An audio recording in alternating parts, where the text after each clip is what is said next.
Yoga, the way a man does it.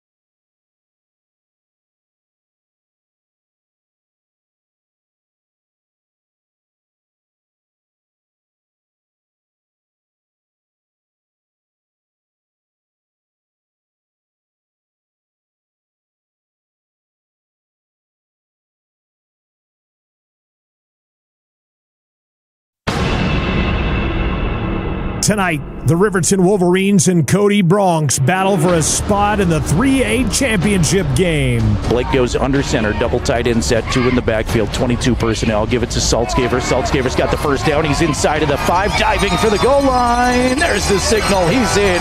Touchdown, Wolverines.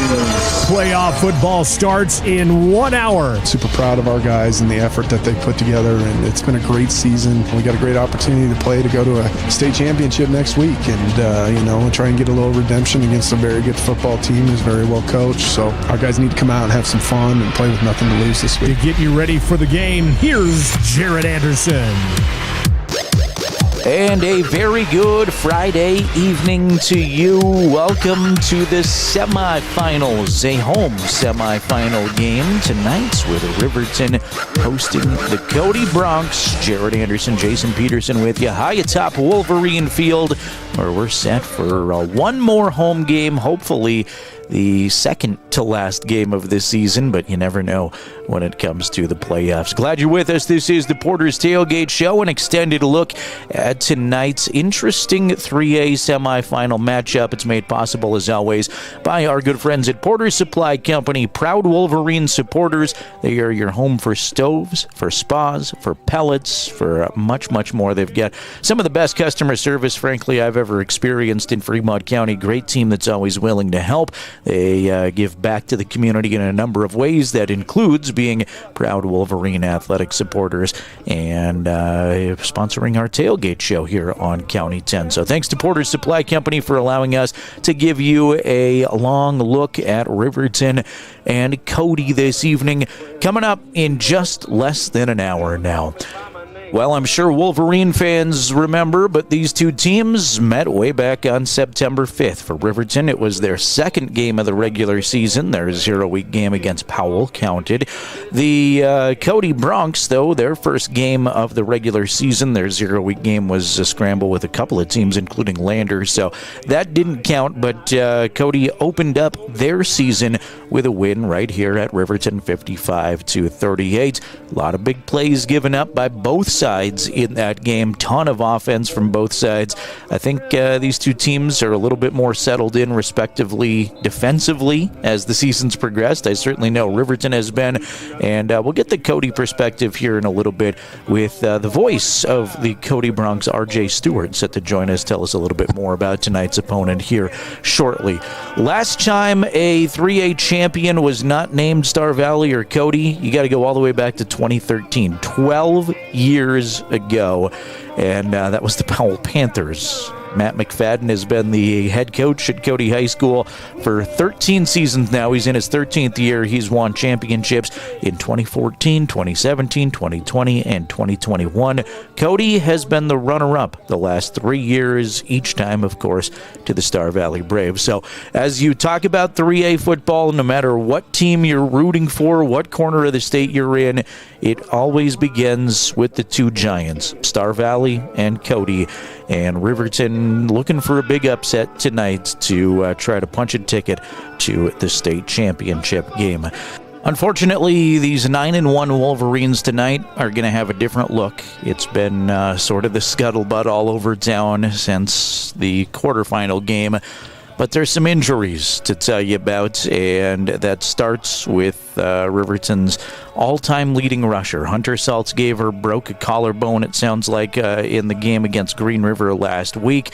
Went down with a hard hit late in that game in the fourth quarter. Did come off. Braden Martin backed him up and came into the game. Wasn't sure on the air, frankly, full disclosure at that point, if there was an injury or if they were just subbing down. Braden comes in a lot late in the games. He's been that change of pace running back, but Hunter did in fact go down, and he has been ruled out for this one and probably for the foreseeable future from athletics. He is a soccer player, so hoping that he gets healed up in time for Wolverine soccer season. But first of all, on the injury report, that is a massive blow for the Wolverines. Of course, we talk about Hunter as a fantastic running back. You probably know he's a great kicker. What may be buried a little bit in his resume is what a good, solid defensive back Hunter Saltzgaver has been for the Wolverines, and leaving a void like that in all three phases is tough enough. But then, later in the game against Green River in the fourth quarter, Braden Martin takes a shot to the knee, winds up with a need for surgery. It sounds like he had a meniscus repair. Braden Martin is going to be out in this game. So there's RB1 and RB2.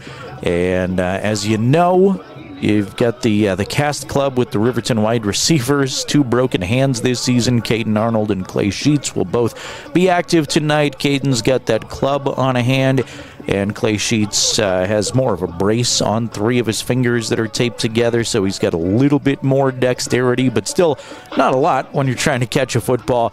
Not exactly ideal for the position that he is. So Riverton's dealt with the cast club wide receivers the last couple of weeks.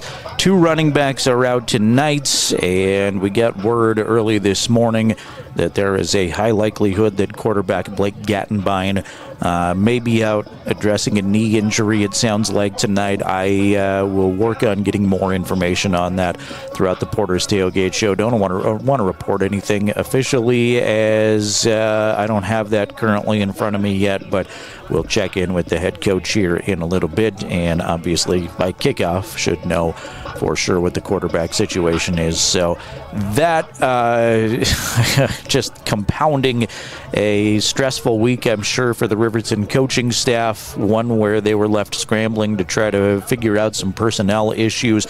There are certainly some guys that are very capable behind those starters, and we'll get to know them a whole lot better tonight. One of those names will be Camden Heil. Heil, a sophomore running back, and he's only carried the ball about 20 times at the varsity level. He's been very good in some of the underclass games that I've seen. He also has some big runs in varsity, albeit in so-called garbage time, but he looks like a very capable, speedy running back. Again, just a sophomore, so I'm sure there's a learning curve there, but he'll get a heavy dose of the football tonight, it sounds like, and then potentially, again, not confirmed at this point, but it sounds like Cameron Vincent, your junior backup quarterback, may be starting for the Wolverines. We'll keep an eye on those injury situations. We'll also keep an eye on some of the other scores going on around playoff football tonight here. As the Porter's Tailgate Show rolls on, we are just getting underway with an extended look at tonight's rematch. Riverton and Cody. Wolverines trying to avenge their only loss on the season, and most importantly, punch a ticket to next week's state championship game in Laramie, a game they have not played in since 1999, where they beat Douglas at Tonkin Stadium. Those 4 championships in the 90s concluded with that one. So safe to say a Riverton win tonight would be their largest win of the century, which I know feels like a bold statement, but they have not won a semifinal game, so I think we can make that leap here tonight. Porter's Tailgate Show does continue. Head coach Mark Lenhart joins us in a little bit. We'll chat all about your Wolverine weekend, let you know what swimmers and the volleyball team have been up to, and some of the other things going on at Riverton High School. Speech and debates on the road tonight. We'll give you the full schedule, and we'll also chat with RJ Stewart, the voice of the Cody Bronx. But coming up next, a County 10 reporter and a longtime writer and voice that you're familiar with Fremont County football, Randy Tucker, will join us in just a little bit. Randy's going to talk Wolverine football and some other Fremont County football happenings.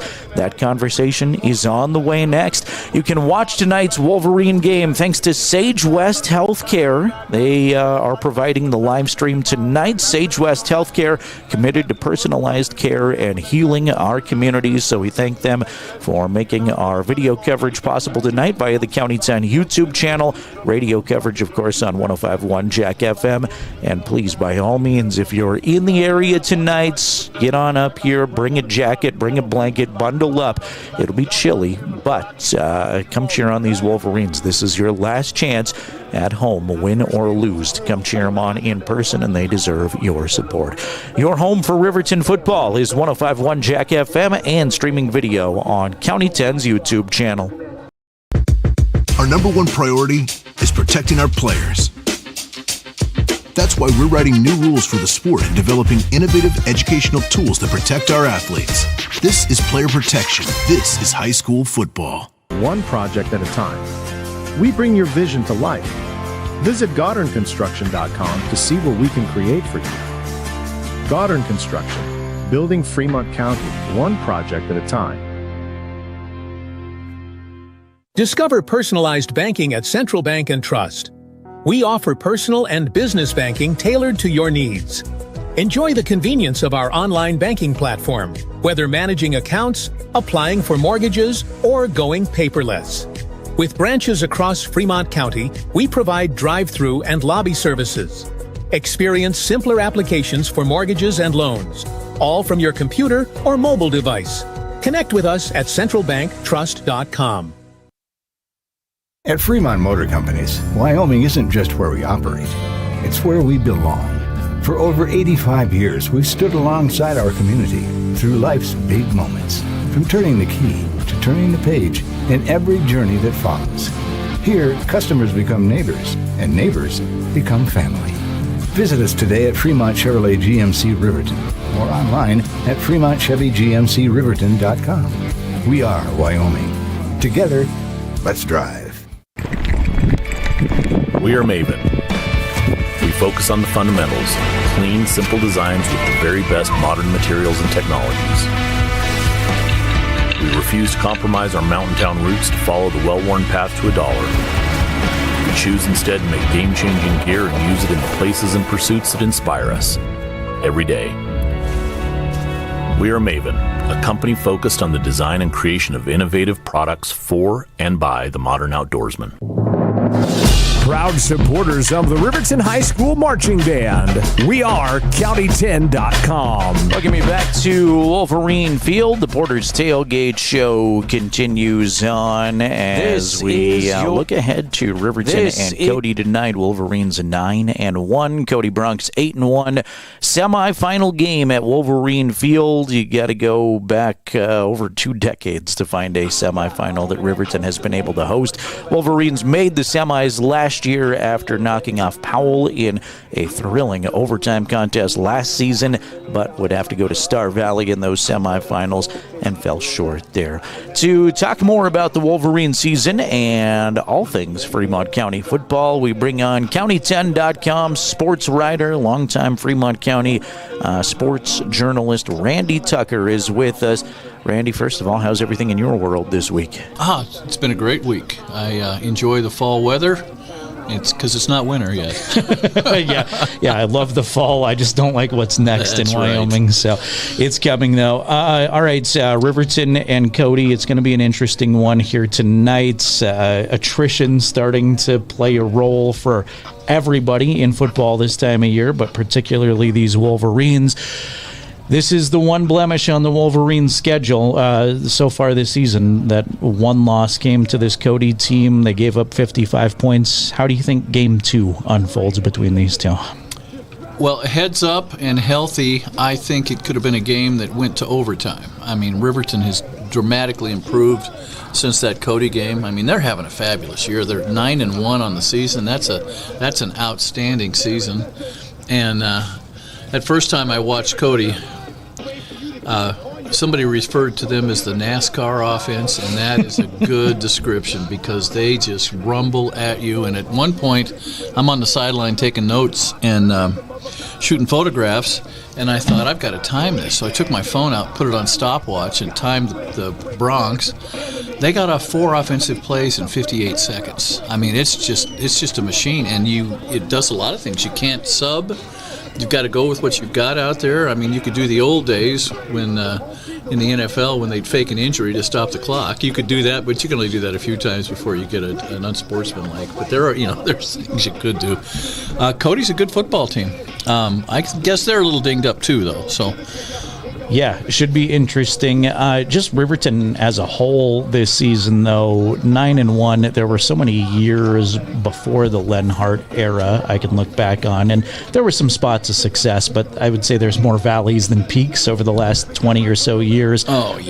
What do you think's changed under the Len Hart administration, and why has this team been so good?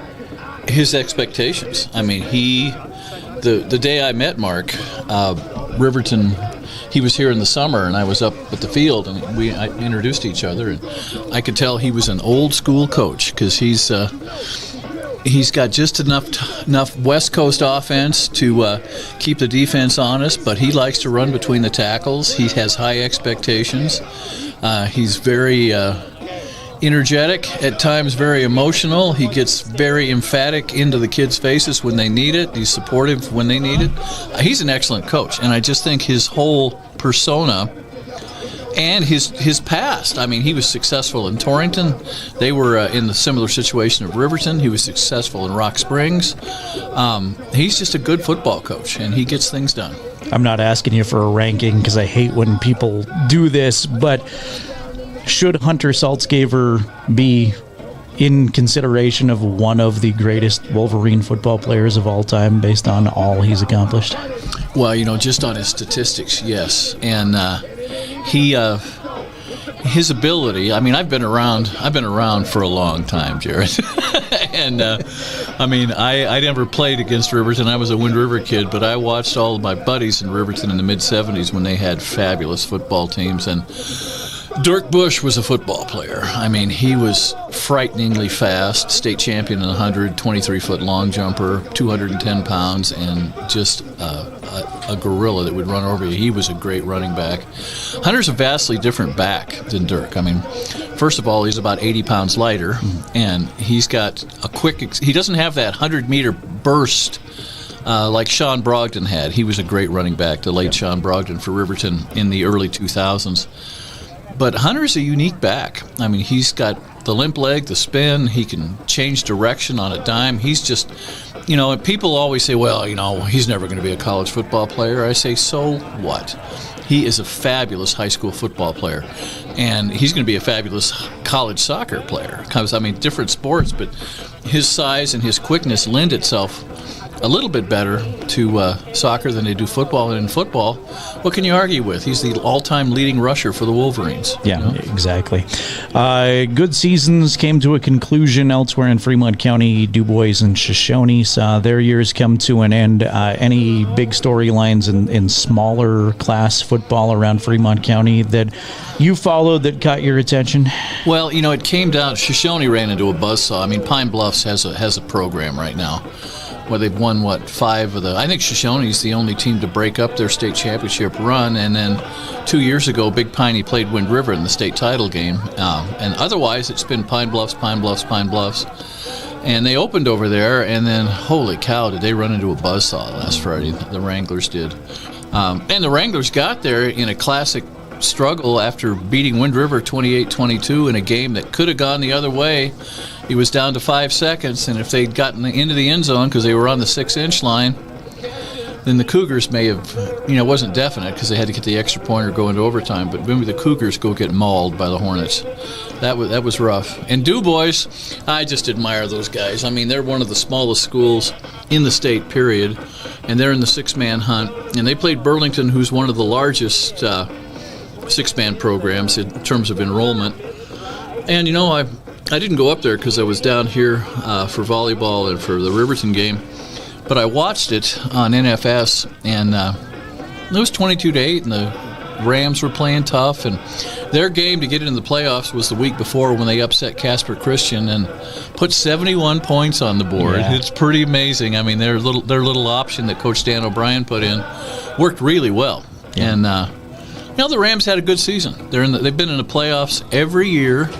They made the semis the last 2 years, and this year they got beat pretty soundly by Burlington, who's a pretty good team, but Burlington's going to have their problems with Encampment this week, who's pretty tough. So Lander also doing really well as we jump back to 3A. Obviously, it's been a huge year for Coach Burton and Lander, and fun to have two Fremont County teams in the semifinals.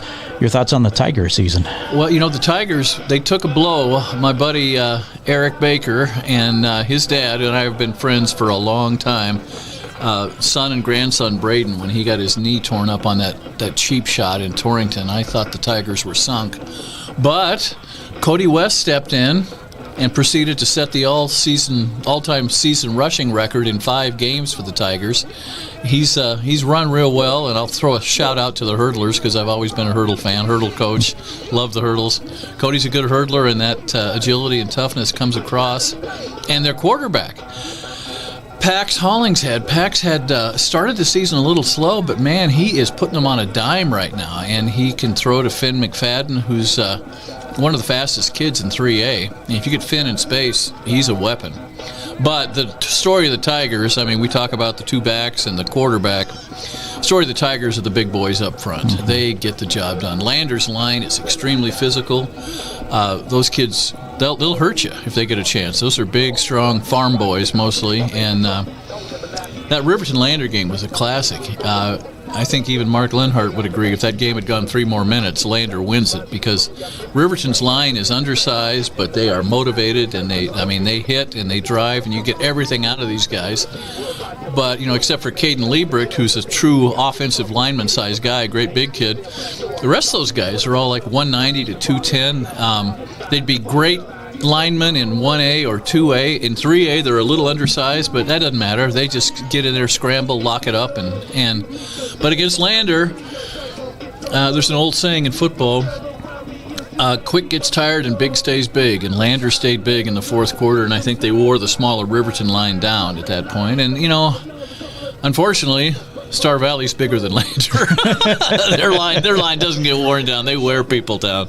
Those guys are beasts. But I have hopes for the Tigers over there in Death Valley. That's what when I was coaching in Shoshone, we called Cokeville Death Valley, and it's just they're in the same school district. They're just another 70 miles north. Afton's a tough place to play. Yes, it absolutely is.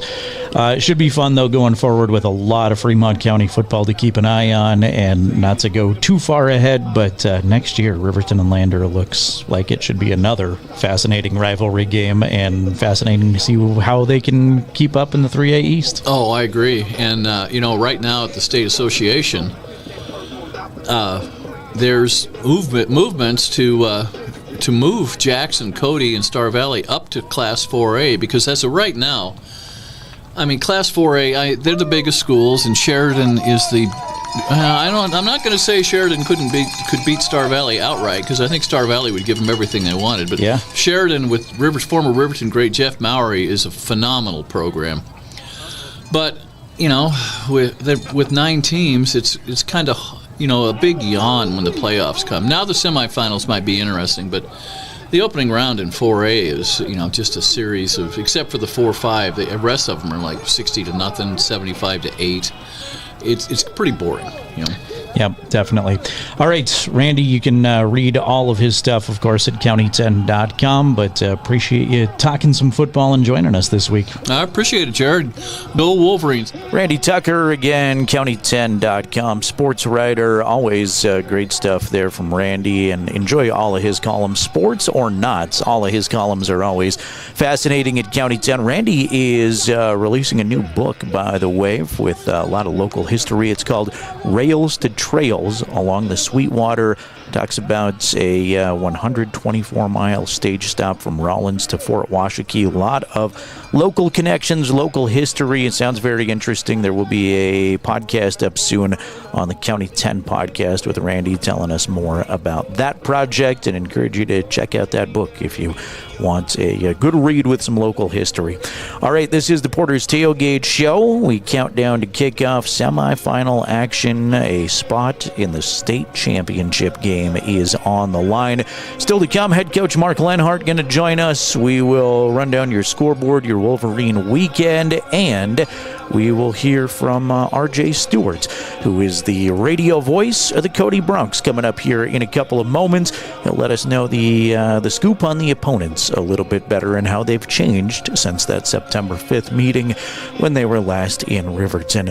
Streaming video tonight made possible on our YouTube channel by Sage West Healthcare, committed to personalized care and healing our communities. You can watch that via county10.com or go to YouTube directly, search for County 10, and we should pop up there with the Riverton and Cody stream. Pretty self-explanatory. You can cast that on your big screen or watch it on your phone, whatever's most convenient. You can listen to radio coverage across Fremont County on 105.1 Jack FM, and you can get your tail up here to Wolverine Field and cheer on these kids. Your last home opportunity to cheer on the football team tonight with a 6 o'clock kickoff coming up. Porter's Tailgate Show rolls on with the voice of the Cody Bronx next on 105.1 Jack FM and county10.com. This is heart. This is pride. This is community. This is high school football. And affordable, and our appliances are built to last. Whether you're looking for a new TV, sofa, or refrigerator, we have the perfect finish, style, and function for your home.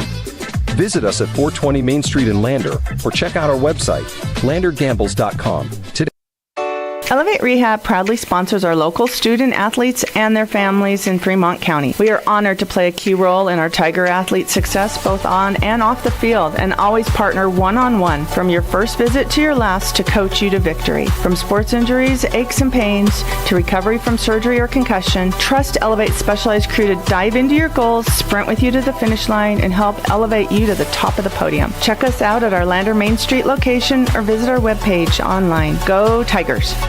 Welcome to Bailey Tire Pros, your local tire and auto repair specialists in Riverton and Lander. Say no to endless online tire listings and experience the convenience of local service. With unbeatable prices and top quality tires, we're here to change the game. Quality service and expert staff ensure you always get the right fit for your car. Choose local. Choose Bailey Tire Pros, where your satisfaction hits the road.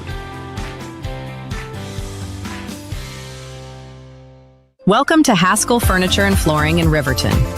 Discover a huge variety of top brands like Ashley, Tempur-Pedic, Serta, Lazy Boy, and more. Our showroom is filled with stylish and comfortable furniture for every room. Come visit us at 2210 North Federal and transform your home today. Explore the exceptional quality and unbeatable prices we offer. Visit HaskellFurnitureandFlooring.com to learn more. Haskell Furniture and Flooring. Best prices, better service. The Porter's Tailgate Show continues now on 105.1 Jack FM and county10.com. Moving closer to kickoff tonight on Jack FM and County 10's YouTube channel, I'm Jerrad Anderson, joined by Jason Peterson all season long. Jason running the camera, doing a great job again for us here, and you can watch that through the County 10 YouTube channel tonight. You can come on up to Wolverine Field and cheer on these kids one last time at home this season, with an opportunity to go to the state championship game on the line. Should Riverton win and qualify for the championship game, that would be a 3 o'clock kickoff from War Memorial Stadium, but they certainly have their work cut out for them with the only team that's beaten them this season, the Cody Bronx. And to talk more about Cody High School football, we bring on the voice of the Bronx, Heart Mountain broadcaster, RJ Stewart is with us. RJ, thanks so much for taking time out of your busy week. How is everything going for you, and how's the attitude around Cody been this week?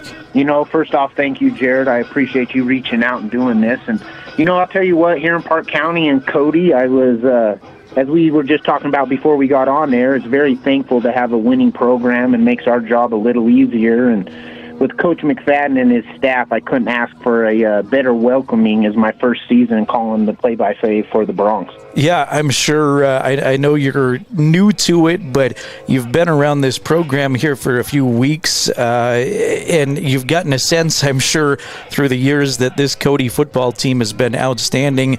In your estimation, why is Cody consistently so good at a variety of athletics, but particularly about football? You know, one word kind of sticks out to me, and it's the culture. Like I said, I'll go back to the coaching staff. I mean, Coach McFadden and every coach down the line doesn't really play roles. They all have the same mission and vision for their kids, you know, and the team.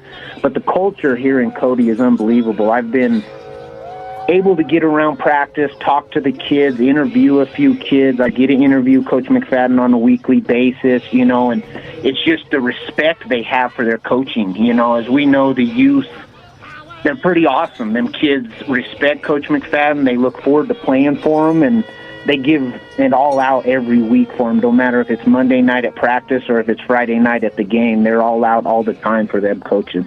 I know you had the one slip up against Star Valley. Those have become just all-out brawls that everybody in 3A football looks forward to watching. How is Cody and Star Valley going to stack up against each other? But this season has been tremendous for you again this year. Is there a win or a moment, was it early on when you thought to yourself, all right, we've got a state title contender again? You know, I'll go to that Star Valley loss. That game really could have went either way. A very hard-fought ball game, you know, by both defenses. As you kind of seen through the season, them offenses can explode and put some points on the board. And I think having a game that low scoring just goes to show you what kind of, you know, fist fight, like you said, what it really was. It showed that we were really physical up on the line as far as both on defense and offense. You know, Star Valley didn't push us around like the years prior. So that was a big statement for us. Yeah, we took away the loss, but we took a lot of wins away from that loss as far as the way they approached the next few games and ended the season. I know it was a while ago, but you were in Riverton back in week 1, was a 55-38 Bronx win. What do you remember about that game, and how do you think Cody is different coming into matchup number 2? You know, me and Coach McFadden actually just talked about this game. You know, it was our first real game of the season. Quarterback Cash McFadden had himself a game. I mean, he had 438 yards, 37 attempts. That was his highest game of the season, well as 160 yards rushing just himself. You know, running back Cannon Grant exploded as well. He's been averaging about 130 yards per game. Nathaniel Pryor, Griffin McCartan, both the receivers played very well that week in Riverton. That was our 4th highest point scored all season. So, I mean, like I said, the offense has definitely exploded and put some points on the board, but that game was a lot closer than the scoreboard really showed. You know, Riverton played us tough. They were physical up front. That is something we look for, both offense and defense, the physicality. We like to be the ones that kind of push the other team around, and Riverton really wasn't having it week 1. So we look forward to a tight, physical game coming up this Friday night. Are there one or two things that you can point to that you think Cody has to do well to be successful here in this semifinal matchup? You know, the last few games, I would say to slow down on the turnovers. They've thrown, you know, just this last weekend, they threw 3 interceptions, which is very rare for Cash McFadden, and the backup Landon Schultz got in there as well. So both quarterbacks throwing interceptions. They like to run that hurry-up offense. So you do get into a couple penalties of people not being set, stealing motion, illegal formations. So I would say penalties and turnovers are something we're definitely going to have to watch coming up Friday night. As the broadcaster, I know all of your opposing broadcasters, it kind of drives us nuts because your team's offense goes so fast. Does that fluster you at all with how quick Cody gets to the line of scrimmage offensively?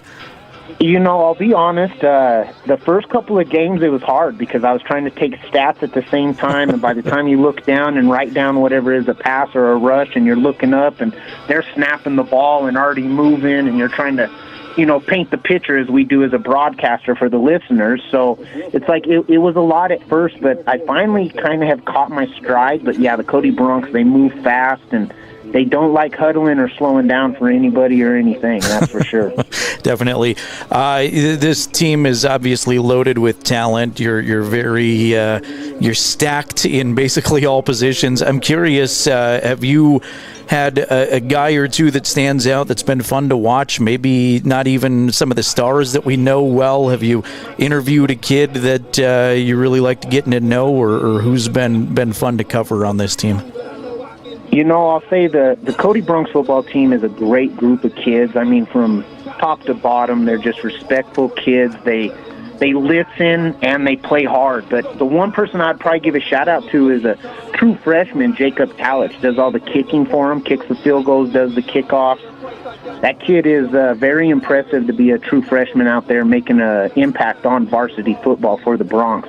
But, I mean, I give a shout-out to the whole Bronx defense because night in, night out, they've been lights out. Even when the offense may have, like I spoke about earlier, turnovers or anything like that, the defense has stayed pretty steady throughout the entire season and stepping up big time when they need. With Cinch Dalton leading it in the middle, you have Alex Stitz, Jesse Hatch, Anchor Stewart. I mean, a lot of them guys down from the corners with Griffin McCartan and Logan Richard. Them guys play lights out, and they play hard for Coach, like I said earlier. All right, RJ, Heart Mountain Broadcasting, if you're in the Cody area or if you want to catch Cody sports, you can always tune in and catch RJ on the broadcast. Any other plugs or shout-outs or things we need to know? Is there a website where we can get more Cody sports? Yeah, Jerrad, myheartmountainradio.com is where you can live stream it if you're outside of Bighorn Basin. Our 103.3 The Range is where it's live broadcast right there, man. And Jerrad, I appreciate you reaching out. Absolutely. It should be a fun contest, and best of luck with everything going forward. Thanks for taking a few minutes. Yeah, best of luck. Thank you, sir. RJ Stewart joining us on the Porter's Tailgate Show, doing a great job this season, bringing Cody Bronx fans an exciting football team to watch. Appreciate his insight there. And it's always fun when we talk to a lot of the visiting broadcast guys, and they're respectively all very good and kind with their time, but it's always fun when they are extra prepared and they bring stats like RJ had there. So appreciate his time and his preparedness there for our Riverton audience. You got to go all the way back to 2012 to find the last time Riverton knocked off Cody. They've lost 11 meetings in a row, including once in September of this year. That's the only blemish on the Wolverine record, 9-1 overall. Cody's only loss, of course, to Star Valley. They are 8-1 on the season. Last time Cody lost to somebody not named Star Valley, by the way, 2019.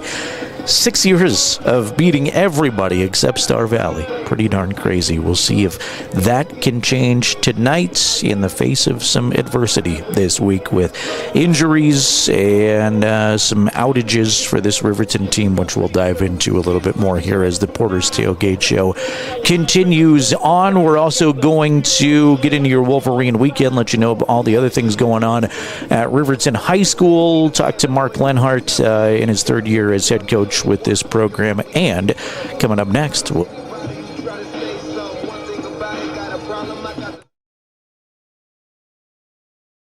Wind River Physical Therapy, we believe your recovery is unique.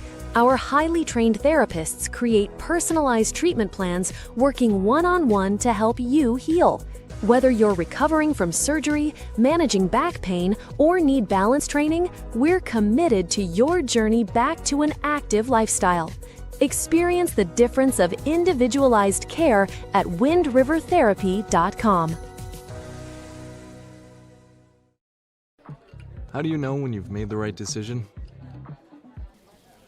It's the feeling you get in your gut. The one that tells you what's right or wrong. It's the one that says, sure, I can have a drink. Or the feeling that says, okay, I've been drinking. Now what? It's the voice inside you that says, I'm buzzed. Better leave the car when it's time to go. Plan ahead. Catch a sober ride. Buzz driving is drunk driving. This is your Wolverine Weekend on 105.1 Jack FM and County10.com as we take a look at all the other things going on at Riverton High School as we count you down to kickoff tonight with Riverton and Cody. Football coming up at 6 o'clock. This is the Porter's Tailgate Show. Well, let's start with volleyball. Volleyball season came to a conclusion last week. Justin Taylor's squad saw a few exciting wins this season, ultimately 8 of them total for Riverton, so not the output totally that Riverton volleyball was hoping for this year, but certainly there were some exciting moments. That senior night home game where they knocked off Star Valley in 5 sets, I think was a good one for Riverton's lone senior, Lexi Taylor, to go out on. Riverton volleyball made the trip to Casper last weekend to compete at the regional tournament. They went 0-2 there, losing to Green River in 3 sets, then losing to the home team, Natrona County, in 5. Riverton swimmers this weekend are off to the state championships in Laramie. This Lady Wolverine swim team continues to progress incrementally through the years, and you get a new head coach. Greta Roth took over the program this season, and it seems like things are going swimmingly, to be very punny, with this team. They qualified 12 different participants for the state tournament this weekend. Addison Pert just set a record in diving for Riverton High School. She is in Laramie along with Presley Barta, Chloe Smith, Sissa Hovander, Claire Houtman, Lucy Pfister, Lily Ormond, Leah Edwards, Ellie Kogenauer, Grace Heiner, Carly Anderson, and Kendra Crippen. Again, the state swimming competition wrapping up today for Class 4A. 3A competitors, including the favorites Lander, will wrap up on Saturday. They reversed that from what the normal schedule is, but 4A should conclude later today. And maybe if we get the opportunity, we'll have some of the results from the Riverton swimmers on the broadcast. But best of luck to those Lady Wolverines, and congratulations on a great season.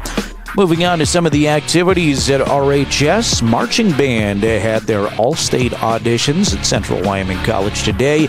Mark December 8th on your calendar. The Riverton Jazz Band and Concert Band will host their annual winter concert again on December 8th. Riverton FFA members are back from the National Convention last weekend. That was in Indianapolis. They will attend the Fall Leadership Conference in Casper next weekend. And Riverton Speech and Debate is underway. Their season gets going this weekend off to Rock Springs. RHS Speech and Debate has been very good through several years.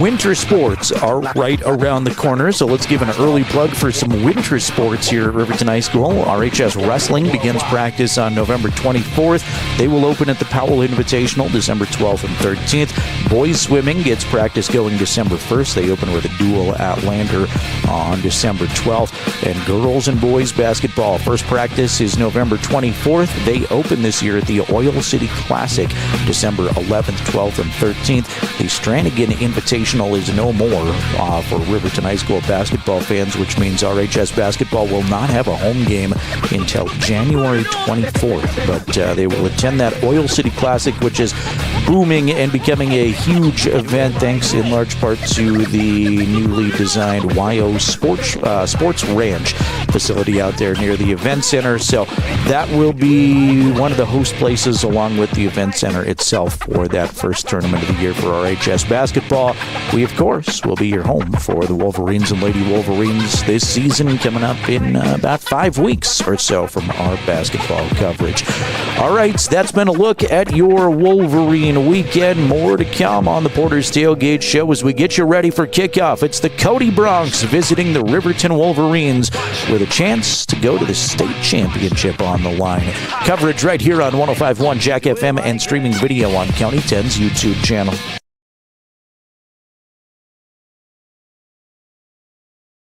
High school sports fans, relive your favorite moments. Just click the shopping cart below the video player to get your digital copy today.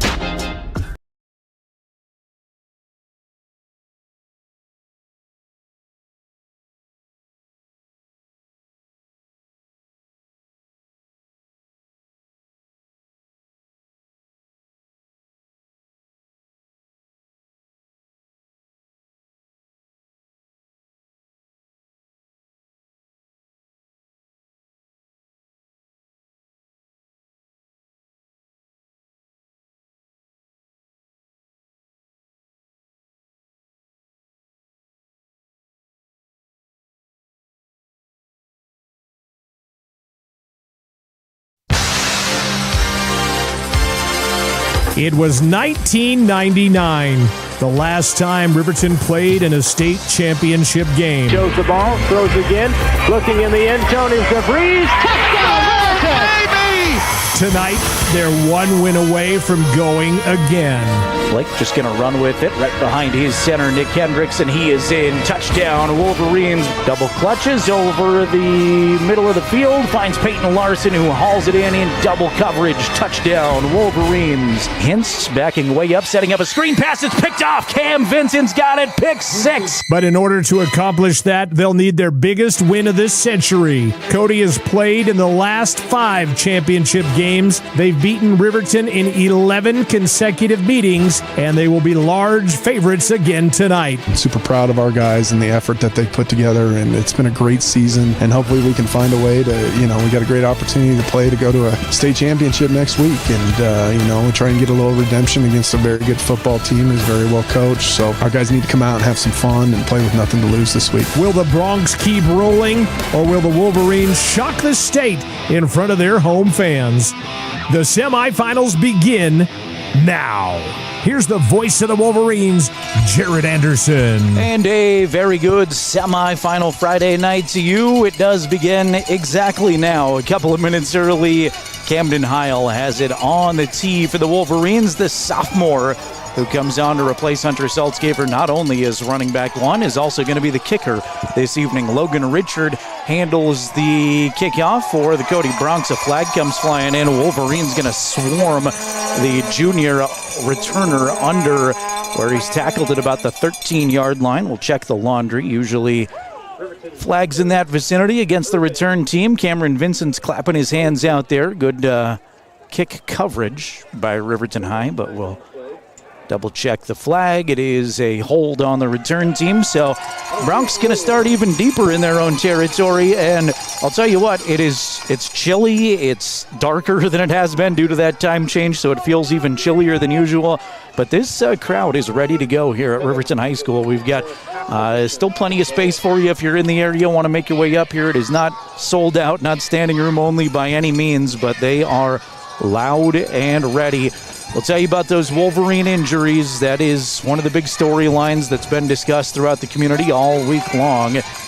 But we're ready for football. Cash McFadden, junior quarterback, in the shotgun for the Cody Bronx. Gives it to Richard on a jet sweep. Richard is popped by a couple of Wolverines. Riverton hitting hard here on the first couple of opportunities. Caden Arnold, Paxton Yates, and more in on the tackle. And not much doing, maybe a yard there for the Logan jet sweep. Cody goes fast. By the time I look down and record stats, they run another play inside, handoff for no gain, maybe even a loss of 1. Give it to Cannon Grant, and he's got nowhere to go. We'll say no gain, and it's 3rd down and 9. They hustle to the line of scrimmage, empty set here. 3 out to the left side, 2 to the right. Under some pressure, McFadden going to run with it. He's got some space to go out across the 15, and he's just going to run for an apparent first down. Far side of the field from the sticks, but it looks like he's got it, and he does. He's out to the 18, and that's just another way Cody dangerous in so many avenues. Can burn you on the ground, and McFadden is very good with his feet. Good passer, too. A little inconsistent at times this season. Has thrown 11 picks, but that really their only knock. Give to Cannon Grant that time. He'll plow forward for about 4, and it's 2nd down and 6. McFadden in the shotgun. Give is to Grant, right side, trying to break that edge. He's got nowhere to go. Gang tackled by Gage Treber, Paxton Yates, Cameron Vincent, and a bunch of those Wolverine defenders doing a good job side to side that time. Loss of 1 or 2, 3rd down and 8, but there is motion before we can start this next one, and I think they're going to get the Wolverines for an encroachment penalty. Winner of this moves on to take on the Star Valley Braves. They made easy work of the Lander Tigers in Afton this afternoon. It is offsides on the Wolverines. 37-3, I believe, was the final score. We'll check the scoreboard here as soon as Cody slows down, which may not be all night. Another little inside handoff between the tackles, moving the pile forward after it was stopped there for a while was the Bronx running back. He's out close to the 40, first down, out to about the 37-yard line. That was Cannon Grant again getting the lion's share of carries out of the Cody backfield so far. Tight set for the Bronx. Well protected is McFadden. He's got all day. Throws and finds Trent Bauer. Bauer hauls it in. First down and is into Riverton territory. Tackled at the 46-yard line. Nice pickup there, and Coach Lenhart wants a timeout. Timeout, Riverton. Coach typically is very liberal with taking his timeouts early in the first half and then likes to hang on to them for the potential need in the fourth quarter as opposed to trying to hold him for a second quarter drive. Making some early adjustments defensively.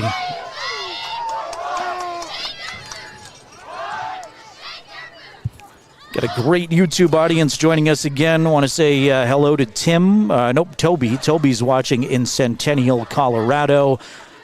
Brett watching between Wind River and Little Wind River. That's nearby. Brett, we're glad to have you with us. Kelsey saying, let's go Sheets. Rooting for Clay. Matt says, nice arm on the ref. Making a throw. Always good to give the guys in stripes a little credit. And Barb says, go Big Red, especially to my grandson, Caden Arnold. Thanks, everybody, for being back with us. Back to action after the Riverton timeout. Grant in the shotgun. Receiver was way over the line for the Bronx, and now they're going to get charged with the false start. That wasn't even close. Porter Rao was a good 3 or 4 steps ahead of the football, and normally you look over to the official and say, am I on? The official just threw the flag. Said, you're not even close.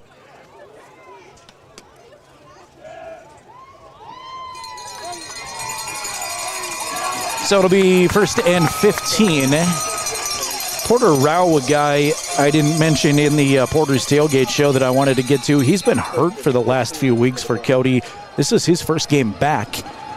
So, unfortunately for Riverton fans, whereas they're getting less healthy, Cody getting more healthy. Reverse give is to Richard. Richard tries the left side, blockers downfield, a lot of space, and is hit out of bounds at the 35-yard line. Did take a hard shot from Paxton Yates, but not until he picked up about 18 yards. McFadden stands in the shotgun, trips stacked way right, wide side of the field. They're going to air out a pass to one of those in the stack. That's Damian Sander, who poor thrown ball. To Sanders' credit, he tried to make a play on it, goes down to the turf, but that pass was about 7 yards behind the line of scrimmage, and now Cody all the way back out to the 40. McFadden in the gun, trip stack to the left side again, give it to Grant on a delay. That's Richard, I beg your pardon. Richard driven backward. Camden Heil in there defensively. Caden Liebrick, I think, got there first for Big Red. And the Vuvuzelas are out from those Riverton parents. 3rd and a long way to go. 3rd down and 17. See if Riverton can try to get their defense off the field here. McFadden works out of the shotgun. 2 in the backfield. Single coverage. Rao hand fight all the way down the field. No flags. It's incomplete. Eric Smith there. Single coverage against Porter Rao. And they were slapping all the way down. There was a leverage battle all the way down the field. But officials letting them play early on.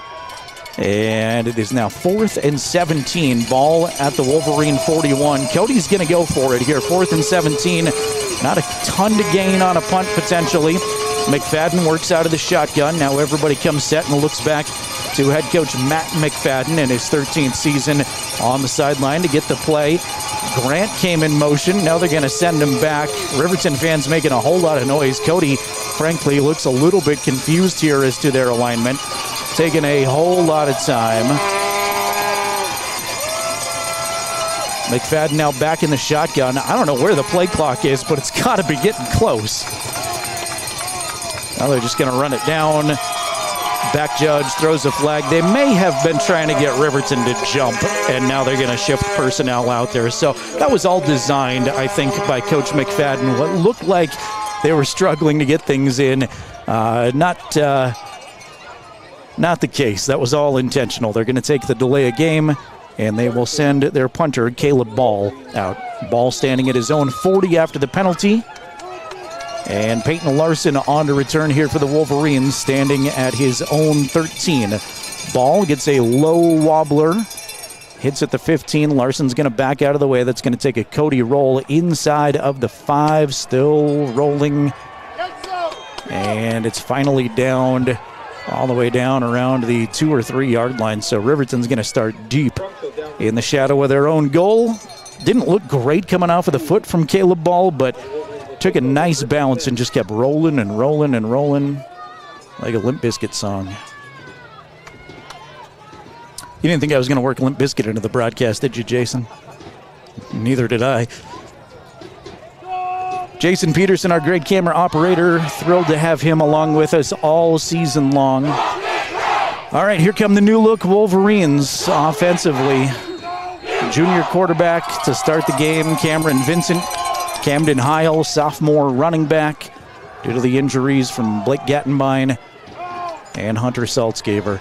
Quarterback keeper right along the goal line. Boy, Vincent just barely got out. Cody wanted a safety, and they're going to say forward progress gets him out to maybe the half-yard line. Loss of 1 there, and now Riverton's backed all the way up to their own 1. There's not enough time in a single broadcast to tell you all the good things about the young men that are hurt tonight, and it goes beyond the football field too. Really good kids, but they've been fun to talk to all season, and that goes for Braden Martin too. Braden, number 1 points guy defensively, moved into that spot this week. Vincent fades to throw, looking along the Cody sideline, and is a little too high for Gage Treber. Gage tried to make a nice adjustment on the ball, got his hands on it, but it falls incomplete, and now Wolverines facing 3rd down and 11 from their own 1. Well, Riverton defense got off the field and forced Cody to punt it away. But now the offense facing a tough spot. You want to at least try to figure out how to get some space out of the goal if you have to punt this away and try to flip the field at least a little bit. Vincent stands in the shotgun. 3 receivers to his left side after 1 comes in motion. They'll get it to that motion man, Clay Sheets, but not much room. Had to catch it right there in the so-called coffin corner, about the 1 yard line right in front of the pylon, and tried to go vertically for 1 or 2, put his shoulder down, and may have gotten it out to about the 3 yard line. So tough spot to punt the football away for Gage Treber in his first kick. Logan Richard and Griffin McCartan go back deep for Cody. Richard slightly deeper than McCartan, standing at the Wolverine 40-yard line. Treber's kick going to force him to go backward. Catches it at the 43. Big block comes in. No flag. Now it's in. Yeah, that looked like a blindside block. He was driven out of bounds. I should have kept going with the play-by-play. Driven out of bounds at the 28, 27-yard line, but distracted by seeing if the official will throw a flag on that nasty-looking block, and he does.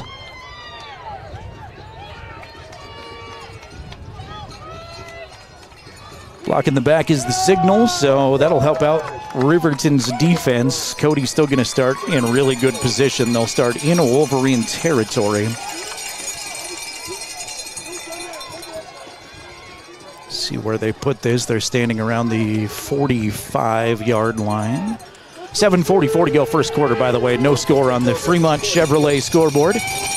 46 is exactly where they put it. McFadden stands in the shotgun. 2 by 2 they go. Porter Rao comes in motion, now lines up in the backfield. They'll give it to Cannon Grant. No, they won't. It's McFadden on a keeper, and McFadden's going to go all the way to the house. Trick the Wolverine defense. Rao came in motion, fake it one way, and McFadden had all the space up the middle to take it 46 yards for the Bronx touchdown.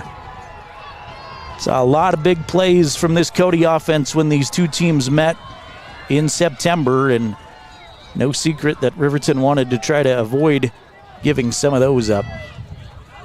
Talich is the freshman kicker.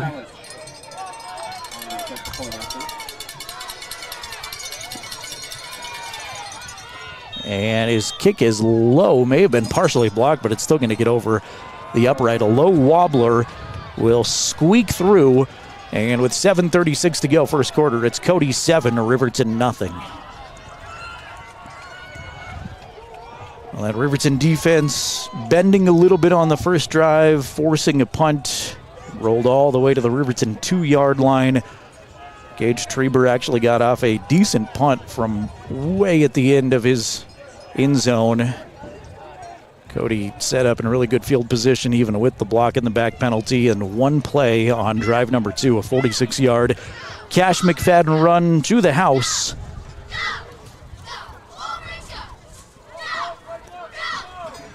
Big shout out to our friend Bighorn Basin. Thank you for the compliments on County 10's YouTube channel.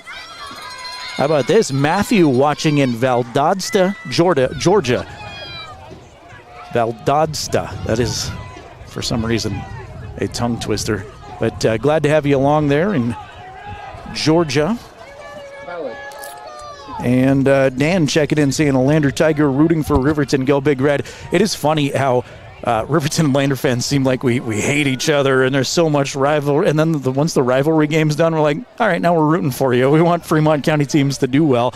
And maybe that's a stretch for some Riverton and Lander folks to say, hey, we kind of like you guys. But even as a Riverton alum, I go over to Lander all the time now. It's like, I really like all these kids. I like doing their games.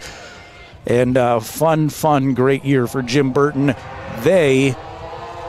I know you wanted more this season as Eric Smith catches this at the 5-yard line. Smith with some space up the middle, takes it across the 30-yard line. Now waits for some blockers. Going to be collapsed on at the 34-yard line. Nice run by Eric Smith as Riverton takes over at the 34. Just to finish that thought, Lander is going to be a really good football team again next season. They are going to be excellent to keep an eye on. Keeper of the Gold game will move back here to Wolverine Field at some point. Don't have the schedule out yet, but that's always fun, and got at least this side of Class 3A some power out of the east, at least here in Fremont County. Just got to deal with this pesky West and these two top teams, these Giants, Star Valley and Cody. 7-0 Bronx, 7:25 to go first quarter. Vincent's in the shotgun, bootlegs to his left immediately, now sets his feet, looking to throw. Quick out pass is gathered in by a Wolverine receiver. Does some work after the catch, going to have a first down and a couple more. Trying to get the number. Is that Clay Sheets? It is Clay, I think. I still can't see his number.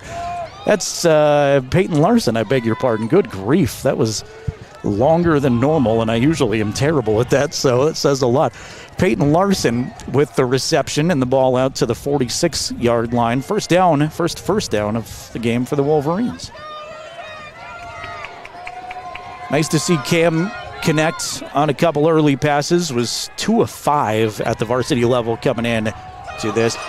They'll get it to Smith in the flat. Smith came in motion, hauls it in, carries it across the 50-yard line, and the Wolverines are in Bronx territory for the first time at the 49-yard line.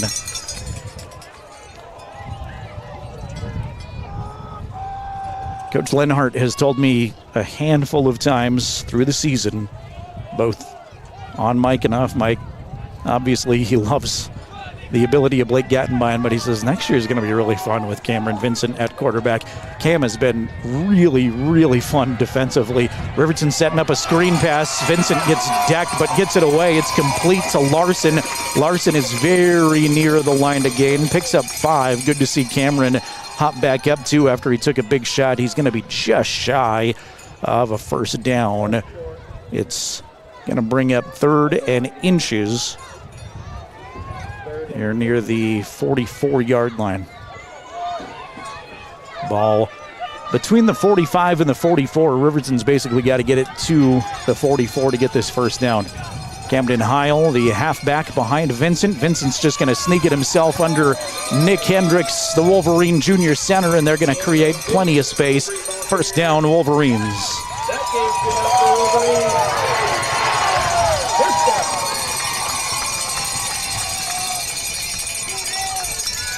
Good spirited crowd on hand here at Wolverine Field. Fun to see them turn out. Last home game of the season. They've played 4 home games in a row. And the only road trip in October for Riverton was just over to Lander. Vincent works out of the shotgun. 3 receivers to choose from. Lets it fly. He's got Gage Treber. Treber slips out of a tackle. The 30, the 25 where he's brought down. That's another Riverton first down.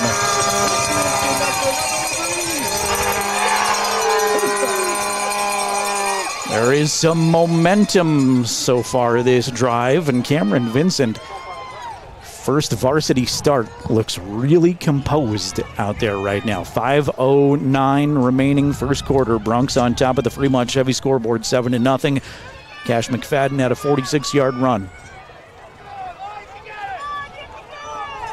Smith set in the backfield this time. 2-by-2 the Wolverines go. Vincent operates out of the shotgun, slaps his hands together, now grips the laces, dump it out to Smith in the flat. Quick pass underneath that didn't go for much. In fact, maybe no gain by the time Eric got back to the line of scrimmage. Sits and cinch. The outstanding Cody defenders right there to smother him. So 2nd and 10. Empty set this time for Vincent. Trips left, 2 to the right. Cameron looks back at Mark Lenhart and the Wolverine staff. Now comes set. Cody showing some pressure. They're going to sneak it. Vincent's got some room. He's to the 10. Takes on tacklers. Diving near the goal line. He is all the way down to the 1-yard line. Cameron Vincent with a 22-yard quarterback sneak.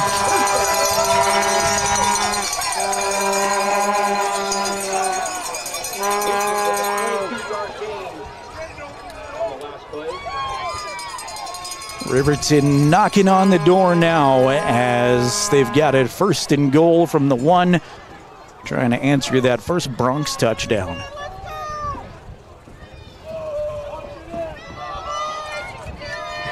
Sheets and Larson split way out to the left side. Yates comes in motion, sets up wing rights. They'll give it to Camden Heil. Heil's tripped up in the backfield. He's going to lose yardage. Camden loses 3 on the carry. Outstanding defensive surge that time from Cinch Dalton. There again. Cinch, one of the leaders for the Bronx all season. So now a little more difficult, but the playbook may open up a little bit more too as you get a little further away from your goal line. Heil standing left side with Vincent in the shotgun. Vincent sends Sheets in motion. Now 3 receivers to the left side. That's the direction Vincent goes with it. Wanted Sheets, and it goes right through his hands. Incomplete. That ball looked on the money from Cameron from way up here. And again, we've talked about Clay Sheets has 3 fingers taped together and a broken hand. It is a minor miracle that he's out there playing with that. I know when you're Clay Sheets' age and ability, it's a lot easier than me thinking about doing anything with a broken hand. I'm not sure I could broadcast and figure out how to talk if I had a broken hand. That doesn't make any sense. 3rd down and goal from the 4. Vincent in the shotgun, gives a hard count, now looks back to his coach, and they'll take a timeout. 2nd timeout burned here in the first quarter by Riverton. 2 minutes and 54 seconds left first quarter. It's Cody 7, Riverton 0 on the Fremont Chevrolet scoreboard. Want to say thank you again to Sage West Healthcare, making our streaming video coverage possible tonight. They're committed to personalized care and healing our communities.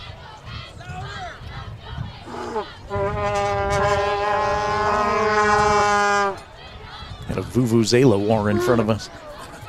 Again, winner of this moves on to take on Star Valley.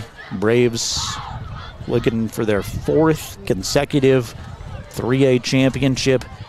2013 was the last time the championship was given to somebody not named Cody or Star Valley. That was 12 years ago that it wasn't a Bronc or a Brave winning that championship. That was Powell. For Riverton, it's been since 1999 since they've won and been to a state championship, trying to change that last fact tonight. Out of the timeout, 3rd and goal from the 4. Vincent in the shotgun, sends Sheets in motion.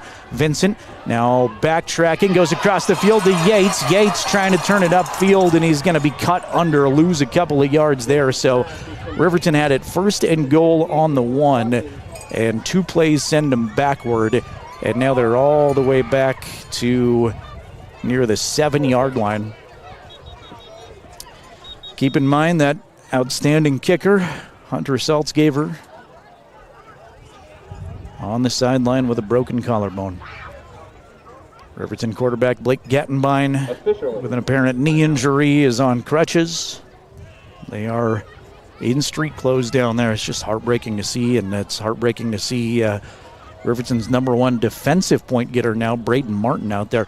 Cameron Vincent, as the officials are going to get together here about something, Cameron Vincent was the number 1 points guy defensively for most of the season, but Braden Martin, with a big interception and a huge game last week, moved into the number 1 spot. They've both been fantastic, Cameron and Braden.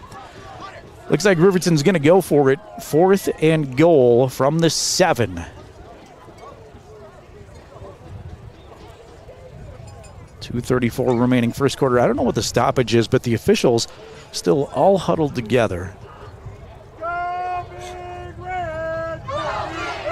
And now a flag is going to fly in about 2 minutes after the play. It's going to be an unsportsmanlike conduct penalty against the Wolverines. Lost it down. They're going to back him up 5 yards. And now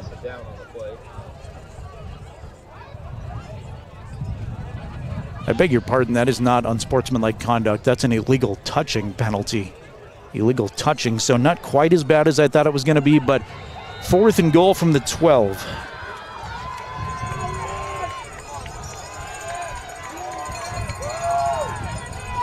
Vincent in the shotgun. 3 receivers to the right side after 1 comes in motion. Looks back to the left. He's got Treber, hauls it in. He's in. Touchdown, Wolverines.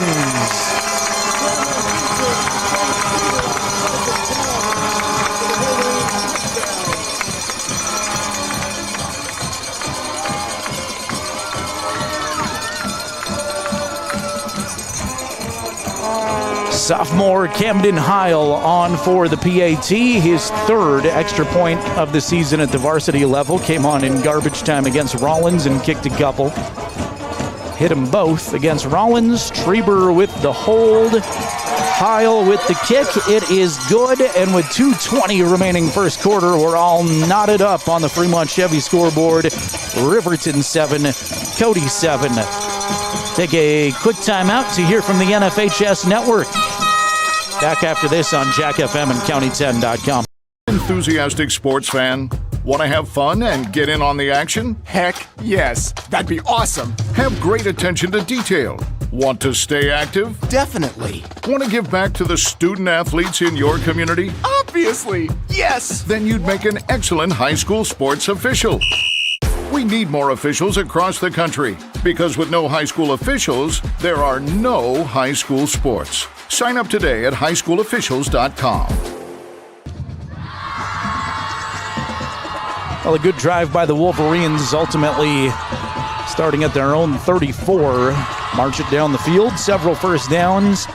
Had it on the 1-yard line, went backward a few times, including a penalty in there, and then from the 12-yard line, Vincent found Gage Treber in the corner of the end zone. I wasn't sure initially if Gage got a foot down or not, but looking at it again on what I could see, it was clearly down, and the official right there on top of it. So 7-7 we go. Camden Heil's got it on the tee for Big Red. Logan Richard. And one more deep for the Bronx.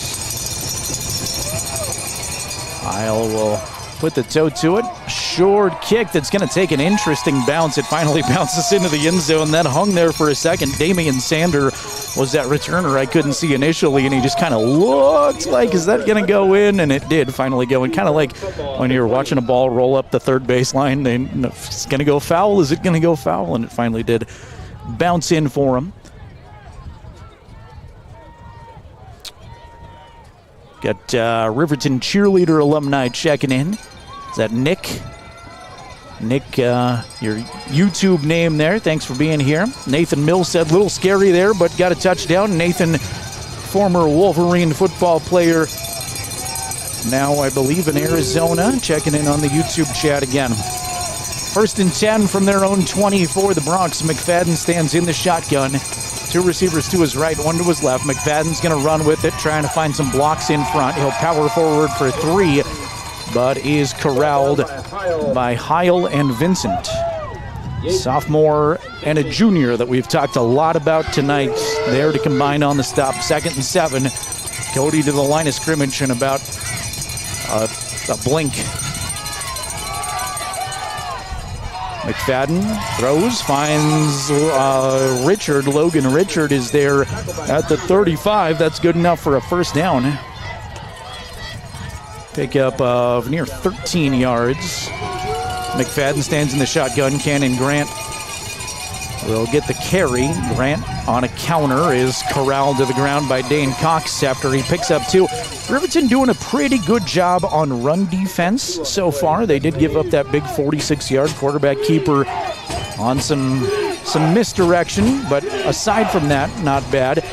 Wheel route out of the backfield to Cannon Grant. He hauls it in. Going to be just shy of a first down, I think. It's going to be 3rd and about a yard. With 1:15 remaining in the first quarter. Riverton showing some edge pressure. They'll give it to Grant. Grant's going to have a first down, but not much more. Stood up Vincent and Liebrich at the 45-yard line, but it is enough for a fresh set of downs for the Bronx. Wind was whipping during our pregame show. It settled down through most of the first quarter. It is starting to pick back up a little bit here as we're inside of a minute to go. First quarter, 7-7 on the Fremont Chevy scoreboard. Bronx send 2 receivers to either side.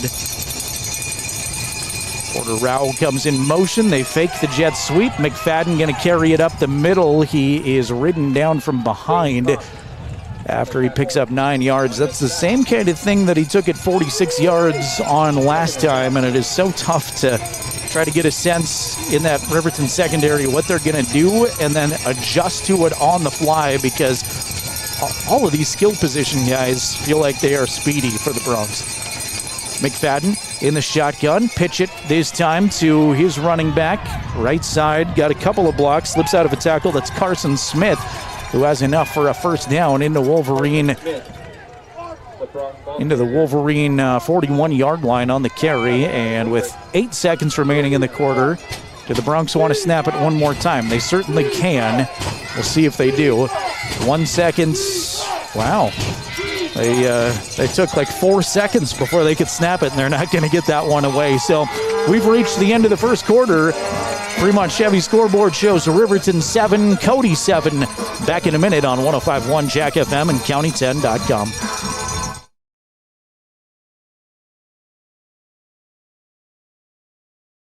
Catholic College is a unique institution that offers an immersion in the Western tradition, the beauty and challenges of the wilderness, and the treasures of the Catholic spiritual heritage. Our mission is to provide a unique educational experience that nurtures the body, mind, and spirit. We are proud of our alumni success stories and the learning opportunities we offer through our academic outreach program.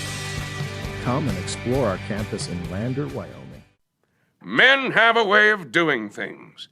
A man has his way of eating, of exercising, of keeping his hands warm, and of straightening up. So, when a man faces a serious life problem like divorce, depression, or suicidal thoughts, shouldn't a man have a way to deal with that too? Well, now he does. I'm Dr. Rich Mahogany. Visit me at mantherapy.org. Voice of the Wyoming Cowboys, Keith Kelly here. Let's get back to Wolverines football. Here's the voice of Riverton Sports, Jerrad Anderson. Second quarter is underway. McFadden in the shotgun. Interesting formation here for the Bronx. They'll give it to Cannon Grant. Grant puts a stiff arm on. He's got 5. 7-7 on the scoreboard. A Riverton player is shaken up, and you get some Cody Bronx waving the trainers over to help out the injured Wolverine. It's always a little bit scary when you see everybody react immediately. Looks like a leg injury for a Wolverine out there. 7-7 here as we start quarter number 2. Cody football at the 41-yard line. Does look like this is going to be a cramp. I still can't tell who's down there on their back, but they're stretching his calf out like he's cramping up, so that's the best case scenario for Daniel Clausen, who is now on his feet. And he'll be able to run off. Riverton training staff has done a great job all season long, led by Paige Phelan.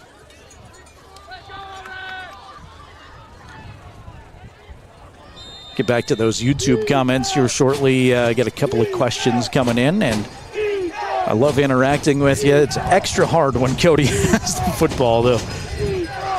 Cash McFadden stands in the shotgun. Cody going tight formation here this time. They've got Cinch Dalton and Alex Sitz in the backfield. McFadden's going to run behind the 2 big boys, and he's got nowhere to go. Riverton outdoing the Cody muscle there. Give him a couple forward progress as he falls forward, but not a lot of space out there as they try to get tricky. 3rd down and 3 here for the Bronx. Ball at the Wolverine 33-yard line. 2 to the left, 1 to the right, 2 in the backfield with McFadden. They'll give it to Cannon Grant. Grant trying to go between the tackles, has stood up, spun around, still on his feet, but the Wolverines will finally gang tackle him. Peyton Larson and Dane Cox there holding on, and then a couple of reserves for the Wolverines come crashing in, not letting them get much space. Maybe a yard. 4th and 2. Cody's going to line up fast and go for it.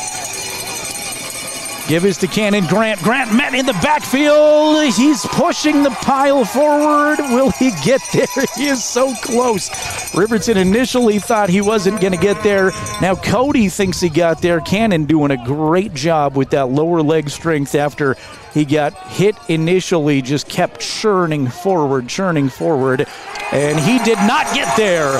He got real close, but the Wolverines will force the turnover on downs. So with 10:33 remaining second quarter, tie game 7-7. Riverton takes over 1st and 10 from their own 32. And the Wolverine players on the sideline trying to pump this crowd up, saying, "We want to hear you," as their defense comes off the field. Cameron Vincent, first varsity start, trots back out there.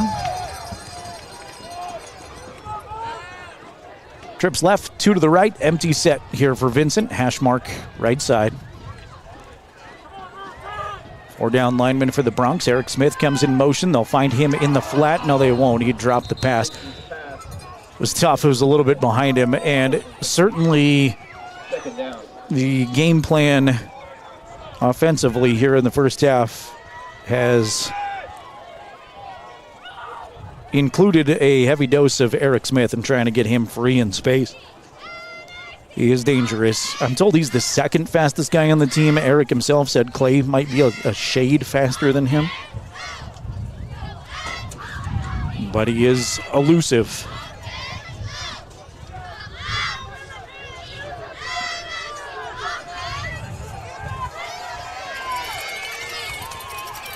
Vincent operating out of the gun, trips to the left side. Smith comes in motion the other way. Now on a slant, he's got Larson beautifully thrown.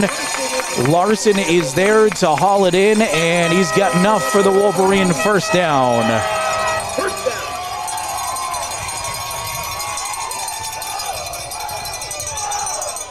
Give him 11 on the catch. Ball out to the Wolverine 43. Tim asking on our YouTube chat, do the Bronx always run this no-huddle offense? They do. And that makes it extra frustrating as a broadcaster, but it is fun to watch if you like football. Full house backfield.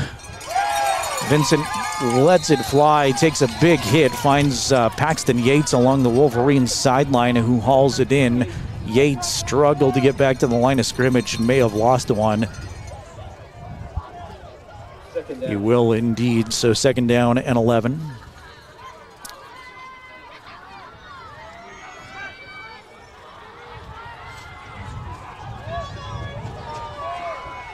Empty set for Vincent. Almost got a Bronx to jump offside, but he just leaned back.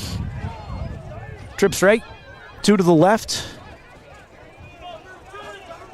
Dane Cox in the slot on the right, but they won't get this play underway as they're going to be forced to take another timeout. That is their last timeout of the first half. And you got to expect some adjustments, some learning when you have a kid who's never started at varsity out there as your quarterback. A kid who's never started at varsity as your number 1 running back.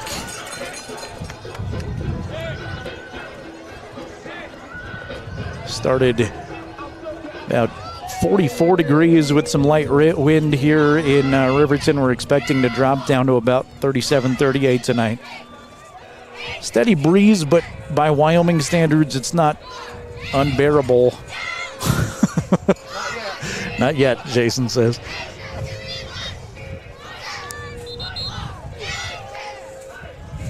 Gage Treber got a 12-yard touchdown pass from Cameron Vincent.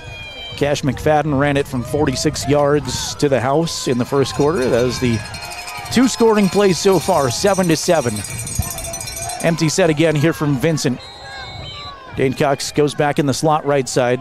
3 to the right, 2 to the left. Hard count from Vincent. Now everybody looks back at Coach Lenhart. Bronx will rush 4, well protected. Vincent gets it away. It's hauled in by Treber. Could have been pass interference there too. Treber being grabbed the entire way. He's out to the Bronx 31-yard line. Call it the 32 where the ball's down. And I'm not trying to pick on the officials. I hate when broadcasters do that. I love the guys in stripes, but from this perspective, his jersey was being held the entire way, and Larson still reached back and got it. Opposite that, for you Cody folks that might be listening, I thought Riverton may have gotten away with one that was also a lot of contact in the first quarter. So now we can call it even, perhaps. 9:20 remaining second quarter. Bunch formation here for the Wolverines. Vincent goes under center, fake the toss. Now give it to Smith on a misdirection. Eric is stood up right away, going to lose a yard. Danielle Pena and Jesse Hatch there for the Wolverines stop. Riverton going a little tempo here, 2nd down and 11, but they'll hurry to the line, then look back at the coaching staff to get further instruction. Trips right, 2 to the left again, empty set. Cameron slaps his hands, quick drop, now fades to throw, looking single coverage for Treber, but is going to miss him on the far side, the wide side of the field. Good coverage over there by Nathaniel Pryor. Pass falls incomplete. We go 3rd down and long for Riverton now, 3rd and 11.